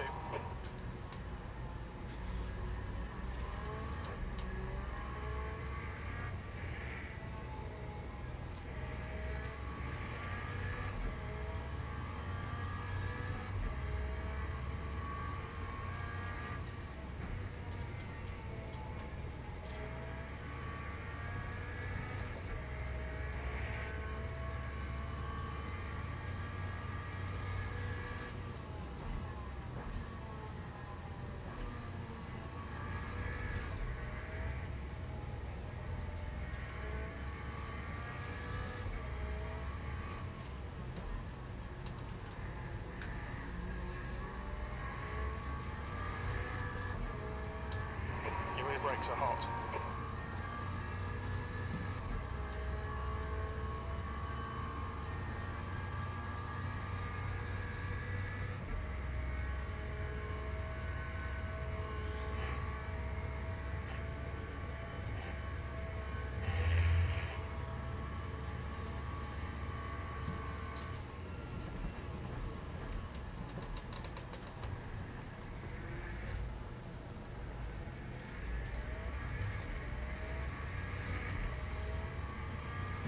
Okay, Clay, the next car is Monje. P16.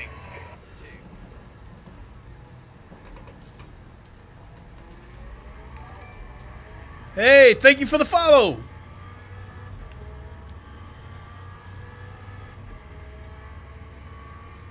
I'll check it after this race.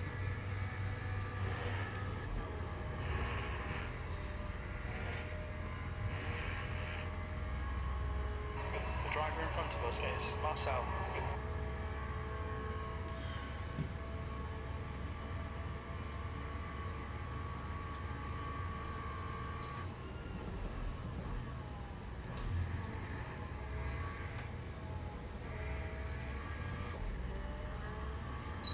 Incident in Sector 2. Sector 2 is yellow. Green flag, Sector 2. You're halfway home. Your fuel is fine.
Remaining 10 minutes. Nice and smooth. Don't overdrive the car. Okay, Clay, we're halfway home.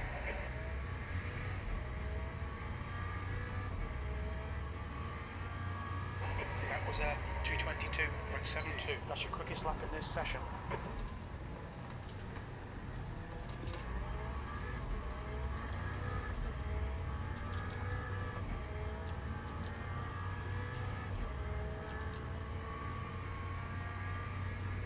Yellow flag in Sector 2. Green flag in Sector 2. We think that Rodriguez has gone off. I actually lost time in the Eau Rouge. I thought I picked it up. This is going to be a crappy lap.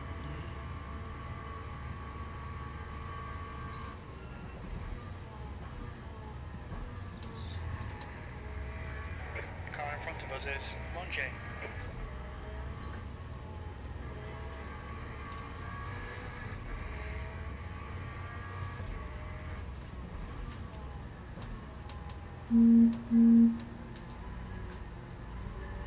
Yellow flag, Sector 2. Sector 2 is green. Lost even more time. The car in front of us is now Marcel.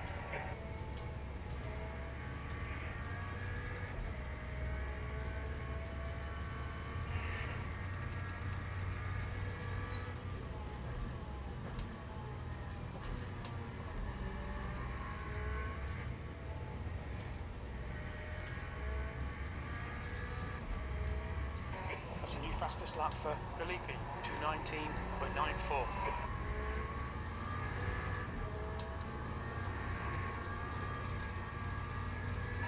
Left side tyres are cold.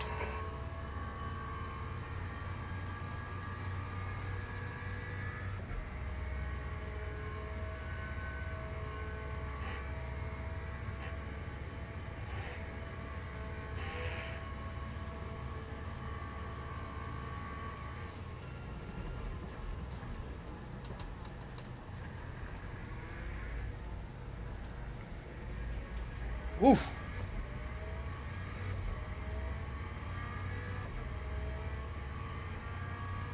You've just done a 222.70.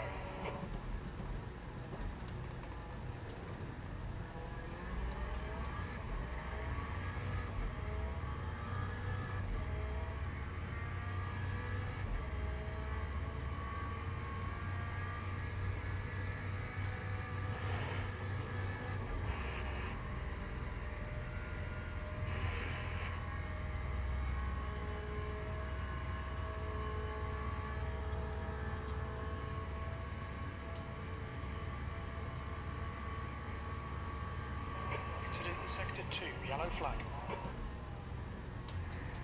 We think Marcel has stacked it.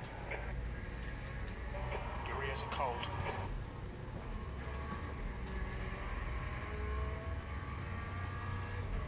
Marcel, behind is pitting. Green flag, Sector 2.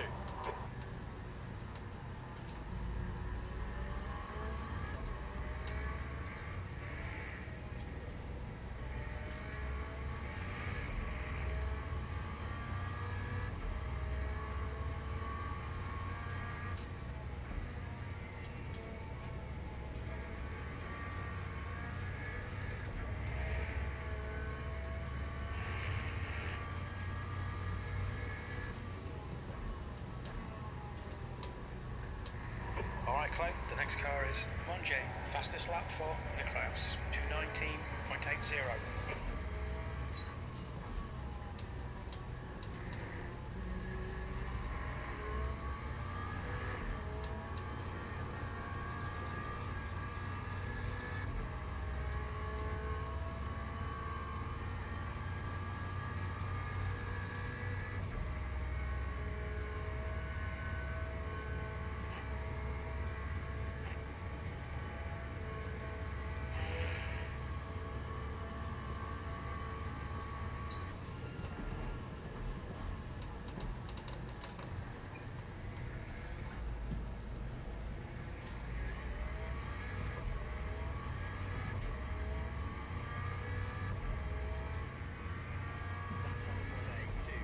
Yellow flag, Sector 2. 5 minutes remaining, 5 minutes left. 15th place.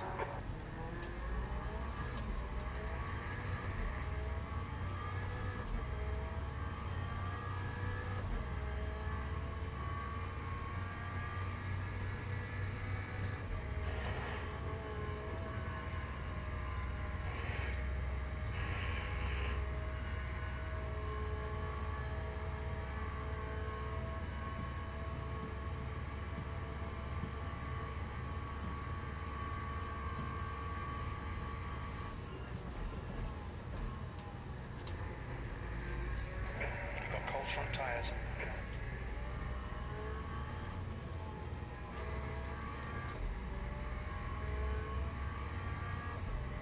It looks like Monje has binned it. Green flag in Sector 2.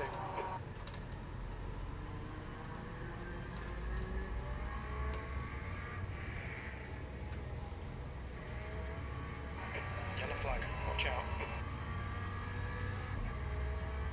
We can see Martinez has gone off.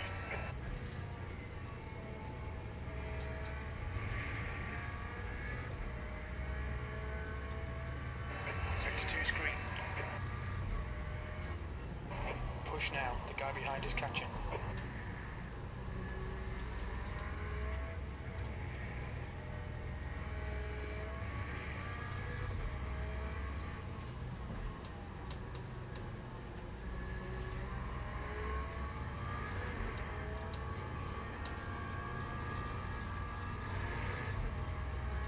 The next car is Rodriguez.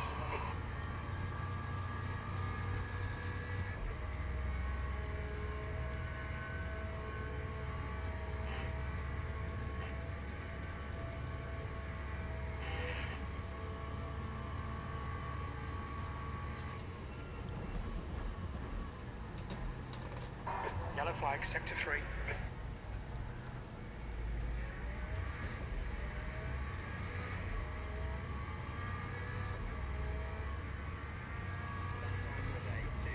Good consistency, keep them coming. V13.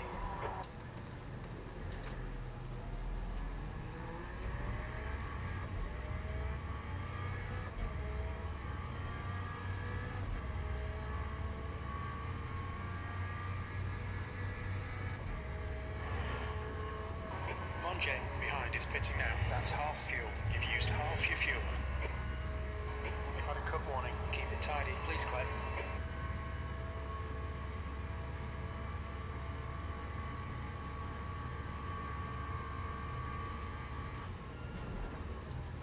Just 2 minutes left. 2 minutes to go.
Green flag in sector 3.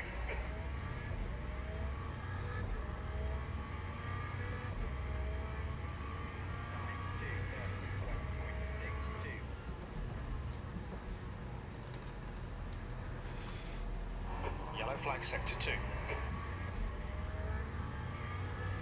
We think that Toro has crashed. I think I was on my way to getting a lap into the 220s.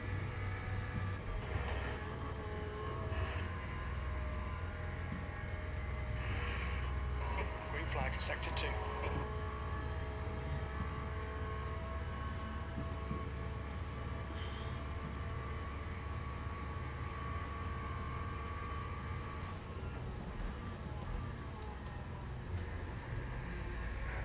Your tyre temperatures are okay. Sector 2 is now yellow. We think that Toro has binned it. Sector 2 is now green.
Okay, that's the finish.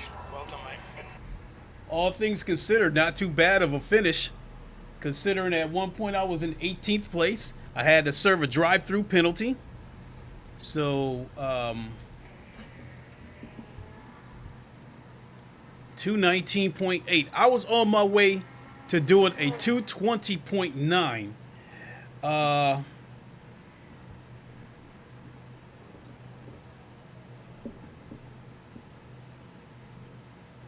Henez, he did a, oh my goodness, he did a DNF. What's going on, my guy?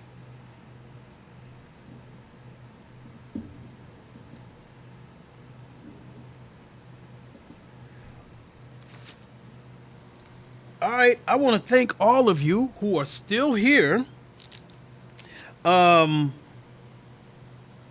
So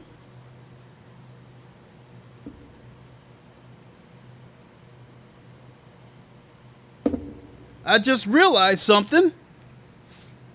Damn, I just lost 2.4. So, hold on, folks. It looks like I no longer need the companion app, so let me shut it off. And now you guys will be able to see everything I'm seeing.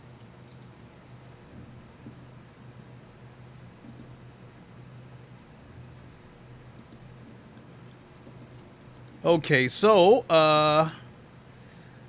let's turn off the Oculus mirror.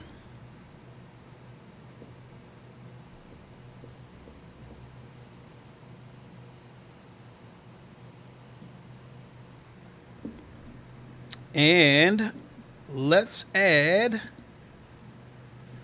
LeMans Ultimate.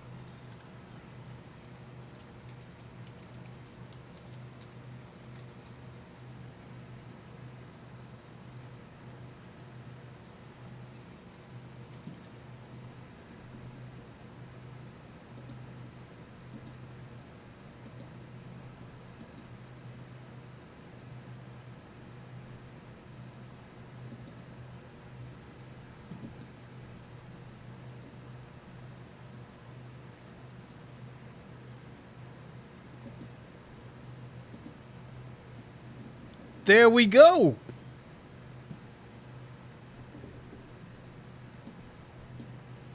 Ha ha!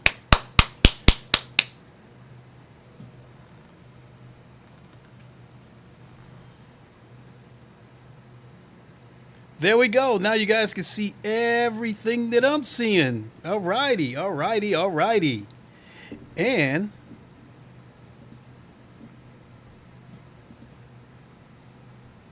let's do one more race.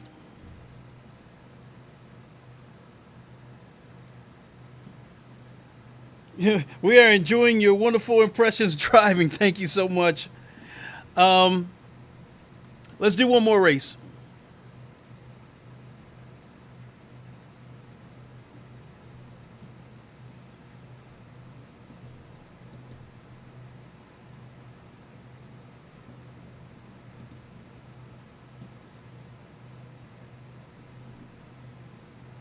Yep, let's do Spa again.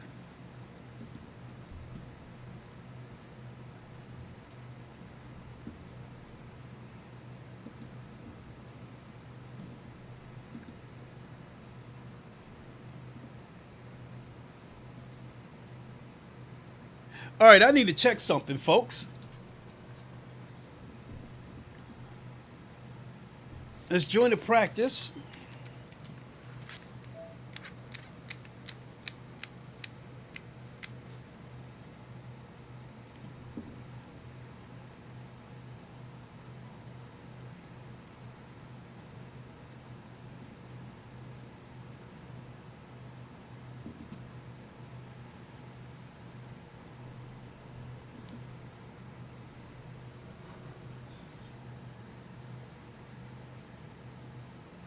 And this will tell me right here whether or not I can be done with the Oculus mirror.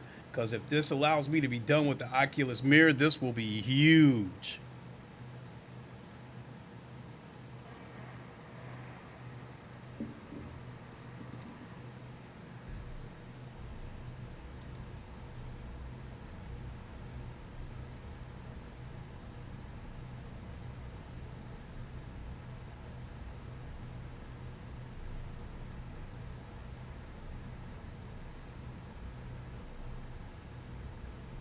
That's it, folks. I am officially done with the Oculus mirror. Excellent.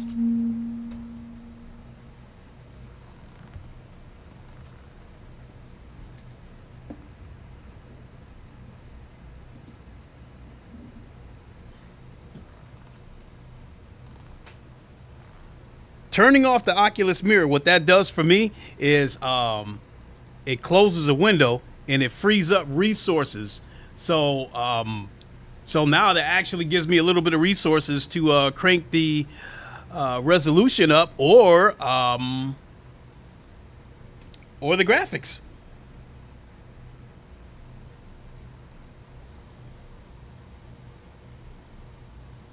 Can I hear the chat? 1 second.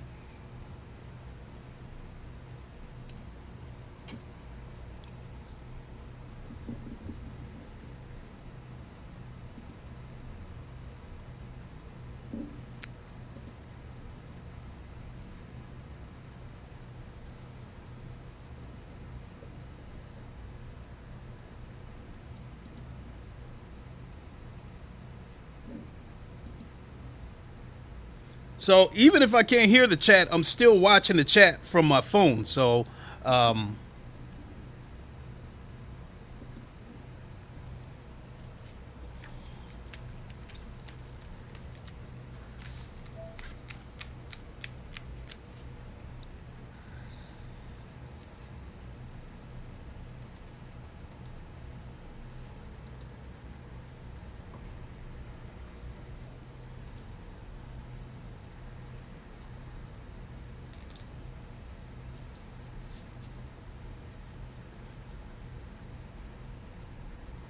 yes, sir.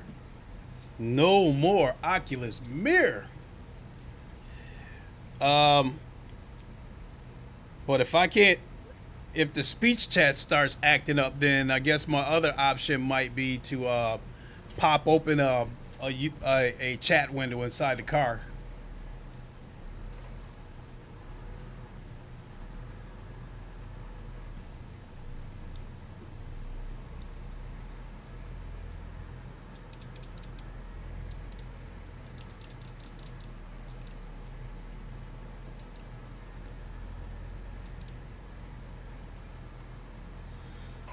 All clear. Push now.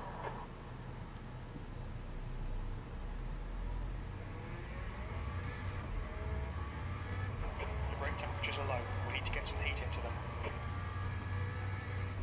Incidents in Sector 2, yellow flag. We think Nichols has gone off. Sector 2 is clear.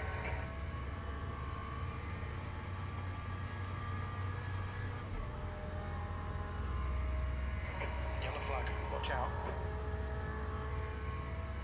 Fastest lap for Costa, 227.23. Sector 1 is green.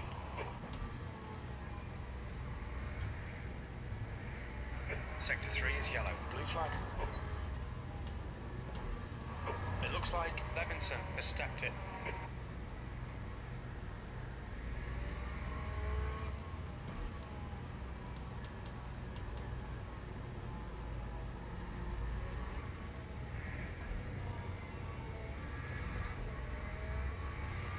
New fastest lap for Netto, 225.26. Sector 3 is now clear.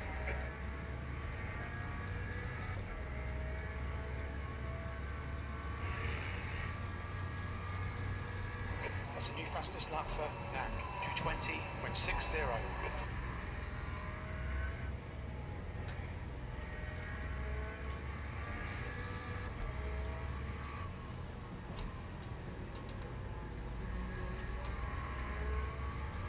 Sector 1 is yellow.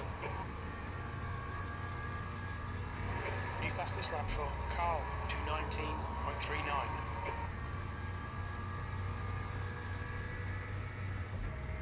The guy in front has just done a 222.75.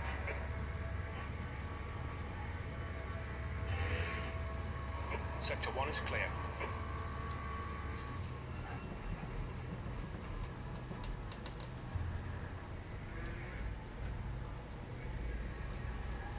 Ah! Sector 3 is yellow.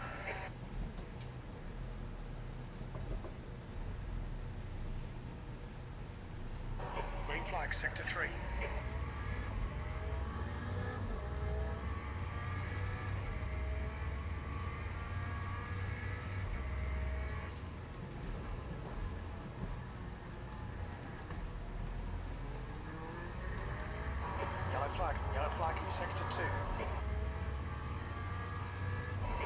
flag in sector 2.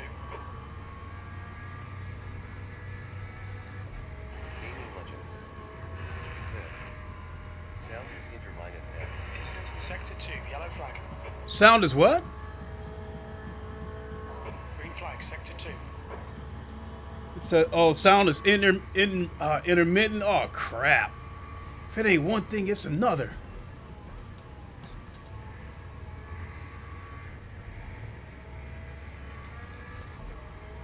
Yellow flag. We think Edward has spun off.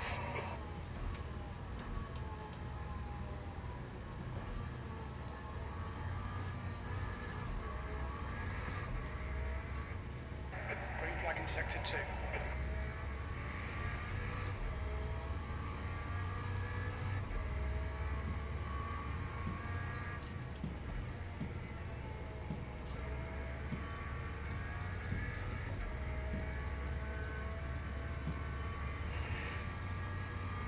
Incident in sector 2. Sector 2 is yellow.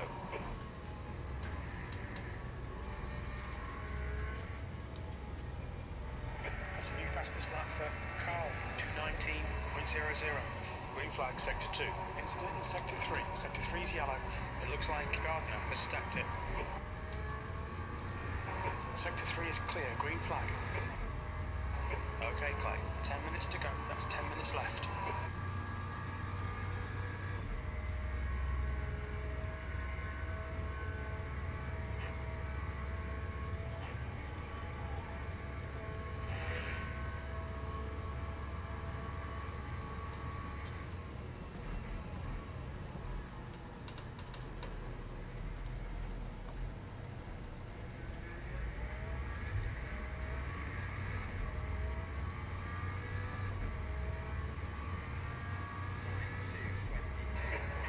Sector 3 is 0.9 off the pace.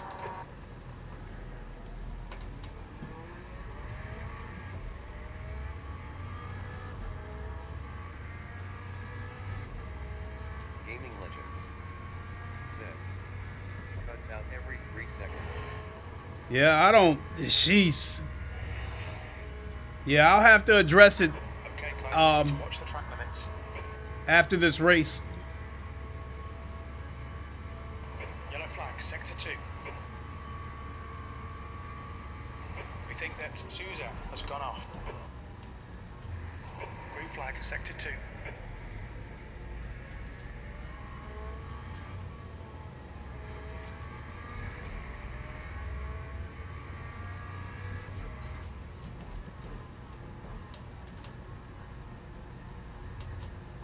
Yellow flag, sector 3. We think Marco has spun off. Sector 3 is clear.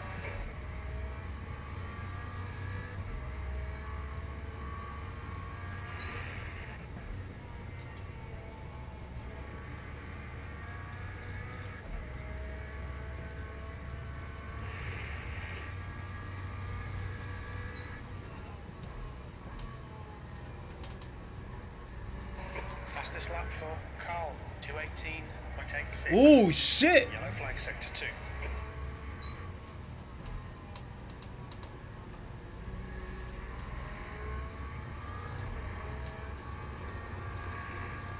Your rear tyres are cold.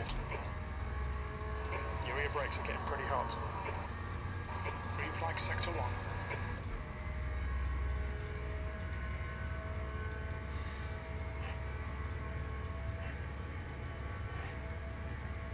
Gaming Legends. Zip. Klingons are interfering with the transmission. Klingons.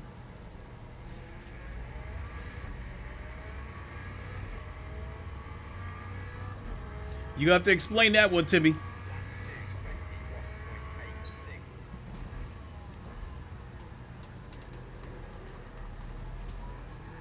Yellow flag. We think that Martz has binned it. Green flag, sector 1.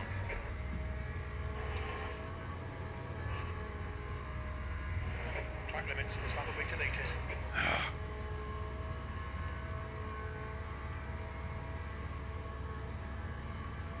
Sector 2 is clear.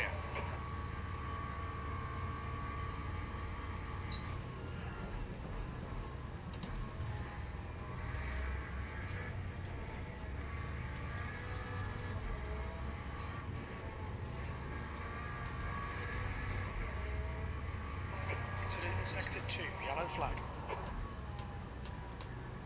Looks like P6 has gone off.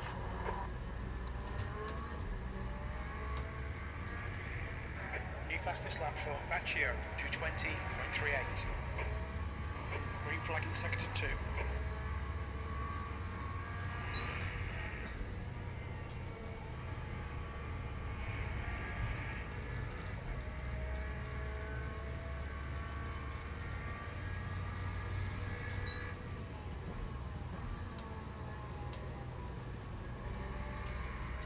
Yellow flag. We can see car has crashed.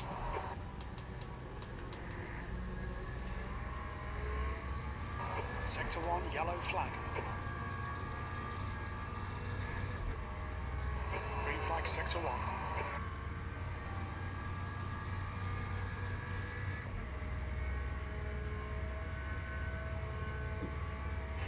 Sector 1 is yellow. Okay, Chloe, 5 minutes to go, 5 minutes left. Green flag, Sector 1.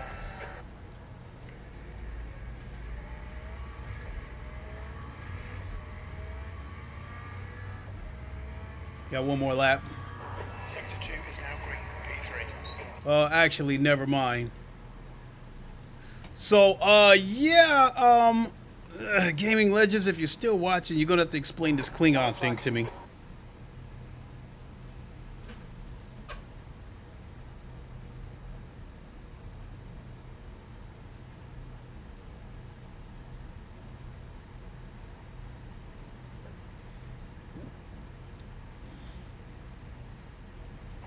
Sector 1 is green.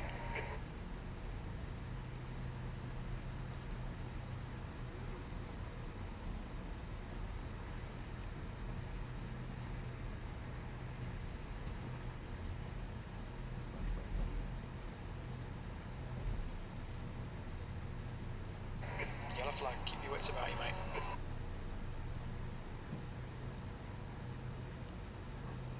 Yellow flag in Sector 2.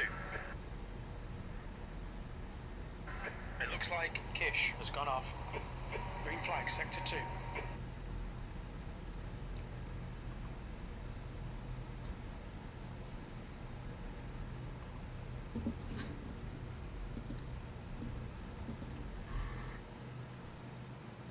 All right. That's the end of the session, P3. I'm also wondering if, like, when I take the headset off, because the audio is coming, the audio that you guys are hearing is, the source is this headset. So you guys hear what I hear in this headset. Gaming Legends said, must be their payback when you drove through space earlier.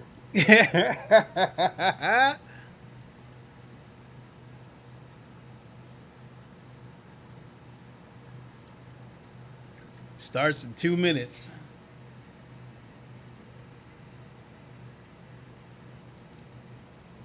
That is so wonderful. So the audio might go out now that I took the headset off. Let me see.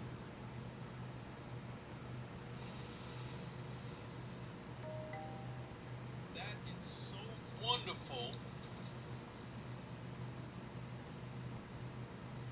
So the audio might go out now that I took the headset off. Let me see.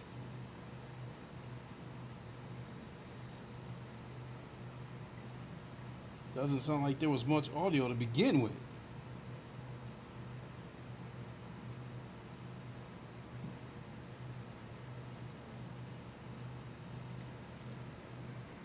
Let me check the options. Check the audio.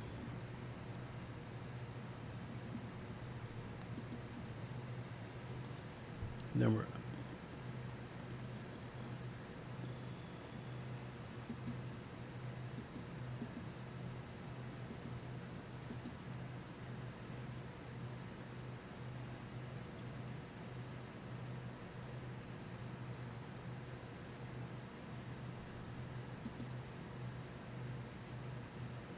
All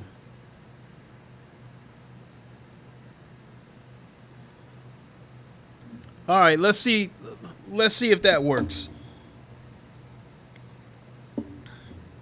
So I changed the audio to headphones.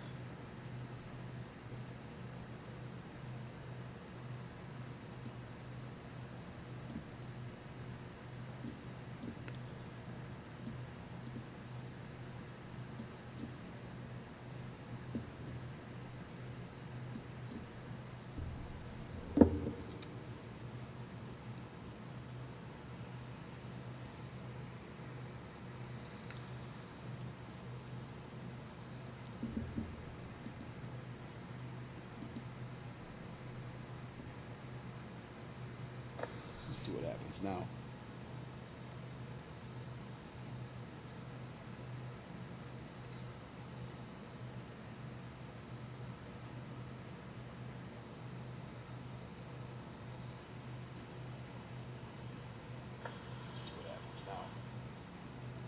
No, so it sounds to me like the audio only comes through when I'm wearing a headset. So moving forward, looks like I'm gonna have to switch up and use some different headphones. No, so it sounds to me like the audio only. All right, learning curves. That's pretty much it.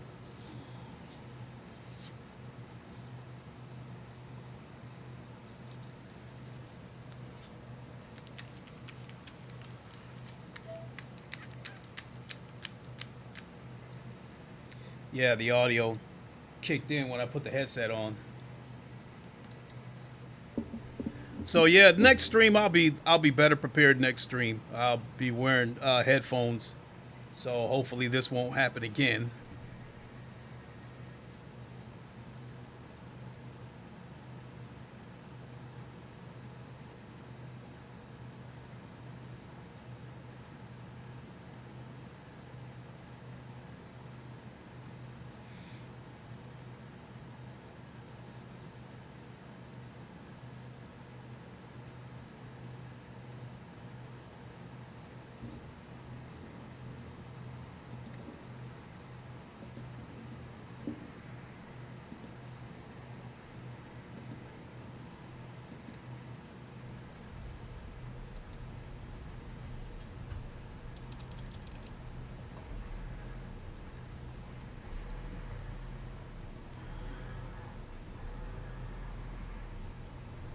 I noticed the guy doesn't stand in front and wave you out anymore.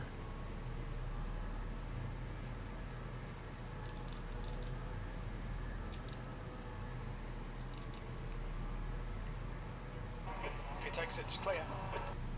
You've got cold brakes all round. Be careful.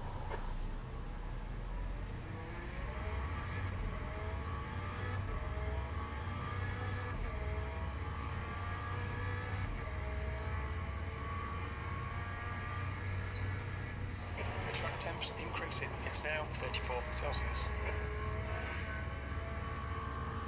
Also notice with the force feedback that once Just 2 minutes left. 2 minutes to go. once the tires start to get warm, it seems like the force feedback gets a little bit stronger. I'd imagine because it's supposed to be more grippy.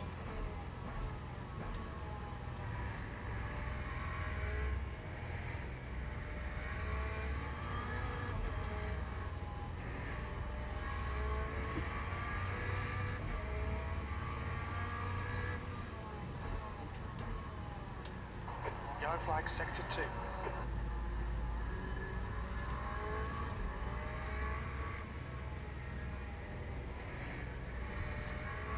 Sector 2 is green.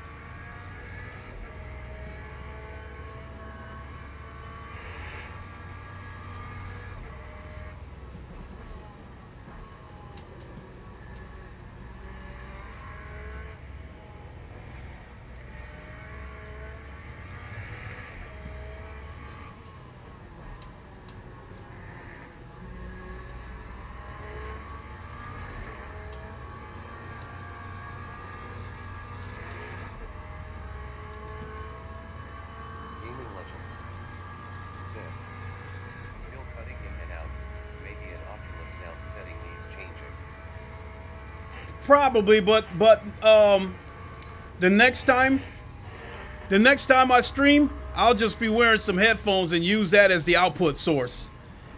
So, because it could be you know. Legends. Set. Via PC. Mm-hmm.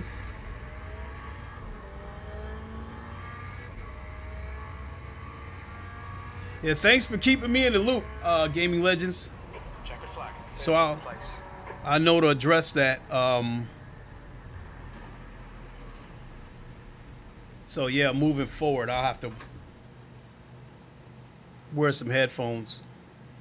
That's the end of the session. P13. I mean, I got them right there, but I don't want to go through the hassle of messing around with OBS and screw around and miss this race or whatever. So.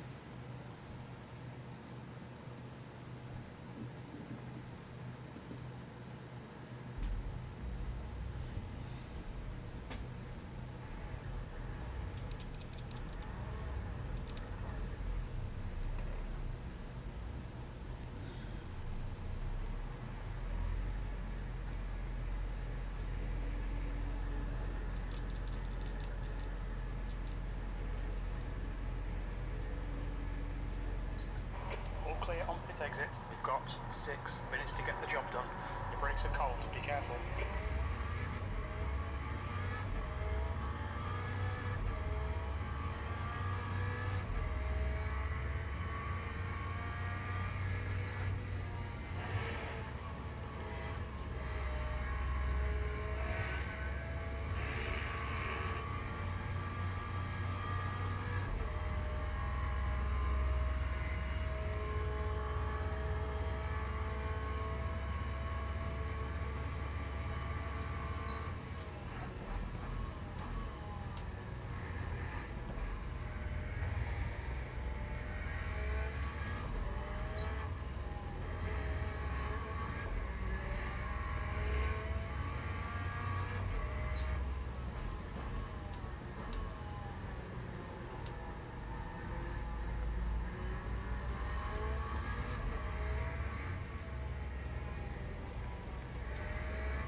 Fastest lap for Austin, 219.70.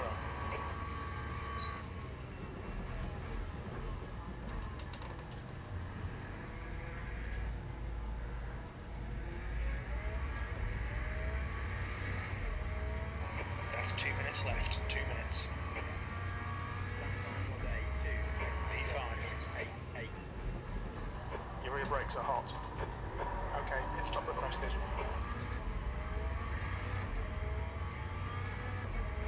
Okay, pit request cancelled.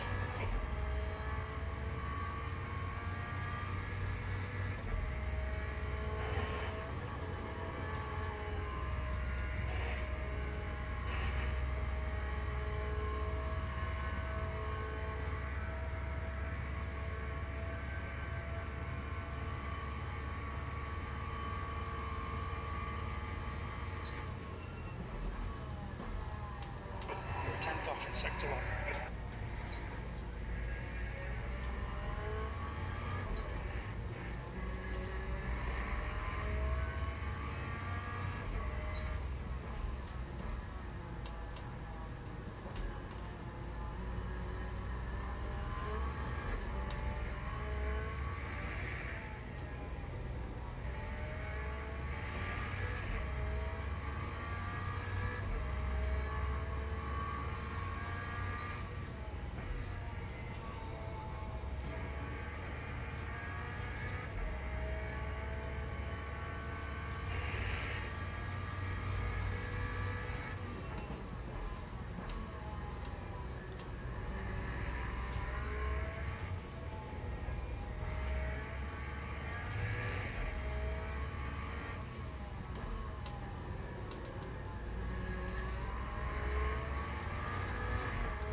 Sector 2 is a second off the pace.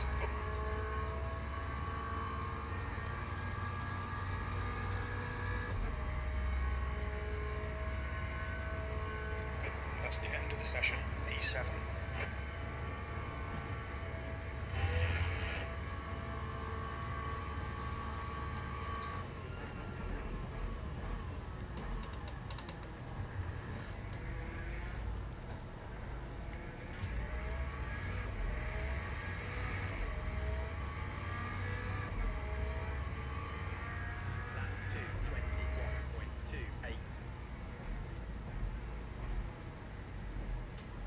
I've got to get into the 220s. So I got to find an extra like half a second somewhere.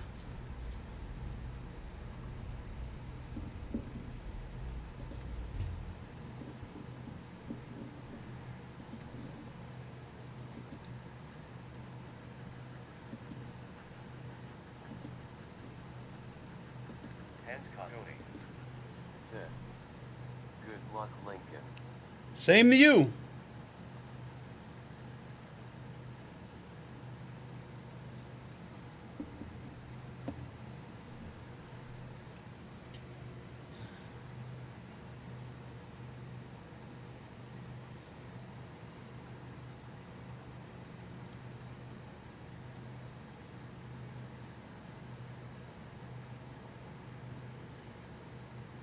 Yeah, that is huge for the VR now that they got the companion app working. So now, again, I don't have to deal with the headache of the Oculus mirror to simplify it. I've talked about it before in the past on a PC when you got a bunch of apps open and they're basically layered on top of each other, and the computer seems to only want to recognize the top two. The apps at the top of the stack, and all the stuff that's buried at the bottom, you know, you got to bring it up to the top, highlighted or whatever. So so this is big with them adding a companion app so you guys can see what I'm seeing without me having to show it to you through the Oculus mirror. That is huge. That is a big VR improvement. I mean, it's standard for a lot of games, but I wasn't sure if they were going to eventually get it or not. But yeah, they added it. So wonderful.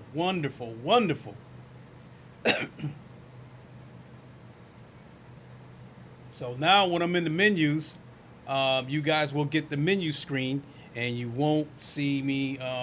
You won't see the screen moving around all over the place, so I won't have to worry about holding my head still anymore.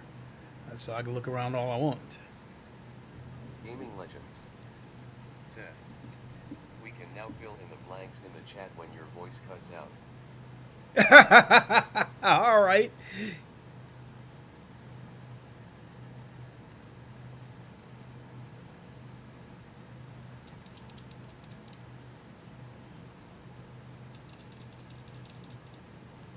So, I will say these GT3s do feel slower than the GTEs, but depending on if you can work the brakes correctly, you can wait. You can brake a lot later.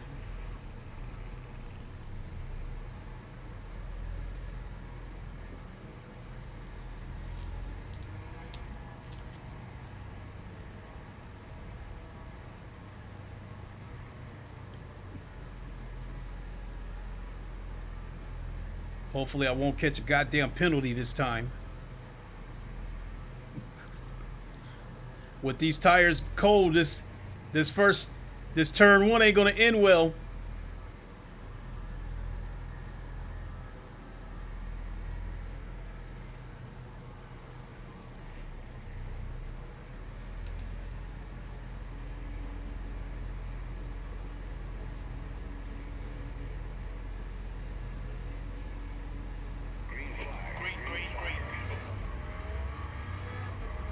Here we go. On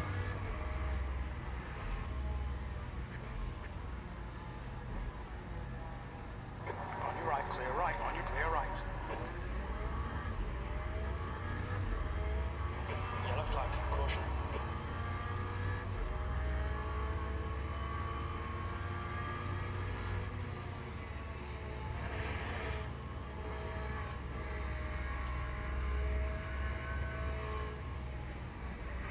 Clear left.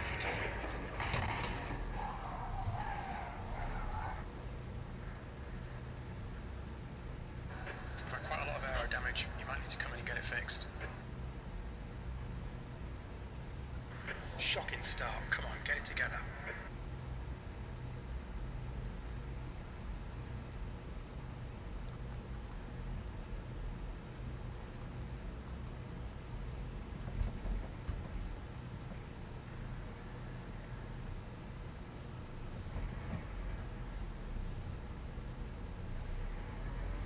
Sector 1 is clear. Gaming Legends said, holy blank. Sector 2 is now yellow.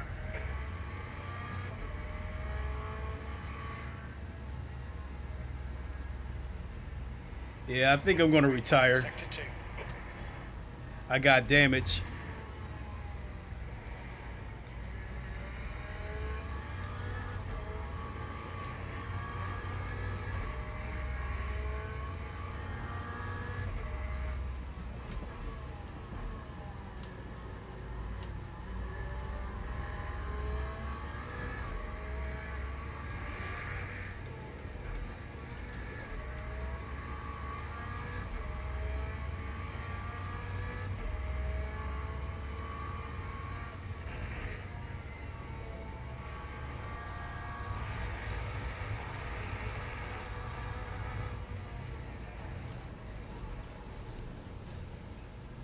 Yellow flag.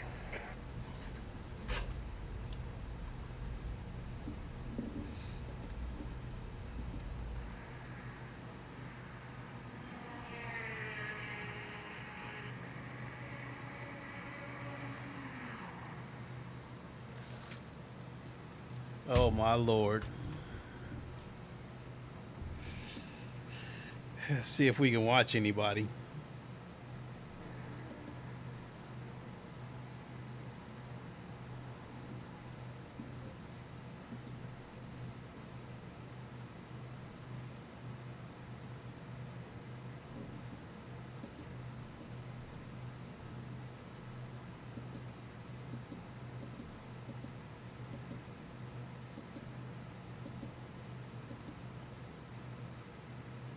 Oh shit, he's coming into the pits?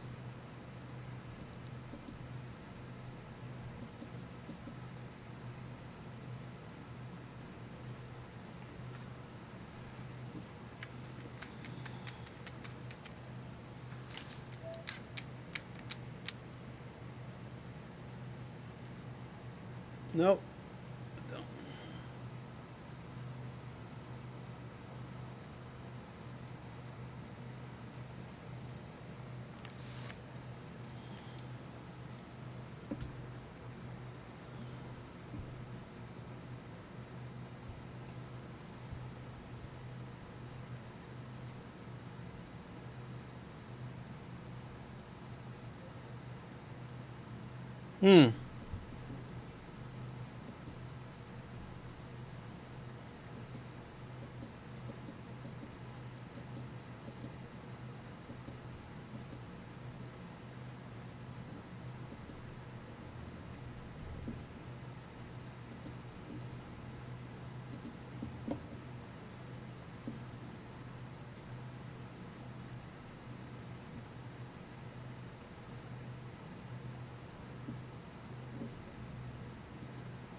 Got a stretched look to it.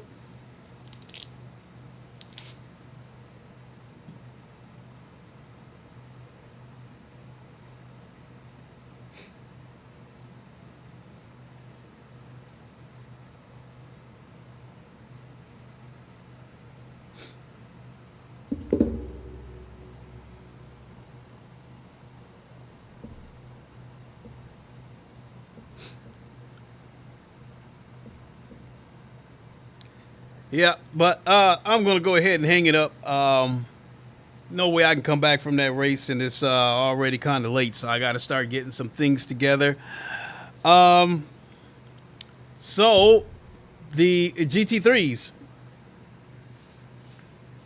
they are noticeably slower than the GTE's. But as I was about to say before I got caught up in that big wreck, if you apply the brakes correctly, you can wait a little bit later. So for instance, if I brake at 200 meters in a GTE, I can probably brake at 150 meters in a GT3, which don't sound like much, but it makes all the difference. So with that, boy.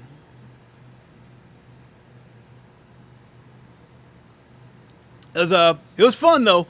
So this week for Automobilista 2, we've got Circuit de la Sarthe. So I will do a stream for Automobilista 2 sometime, I don't know, maybe Thursday,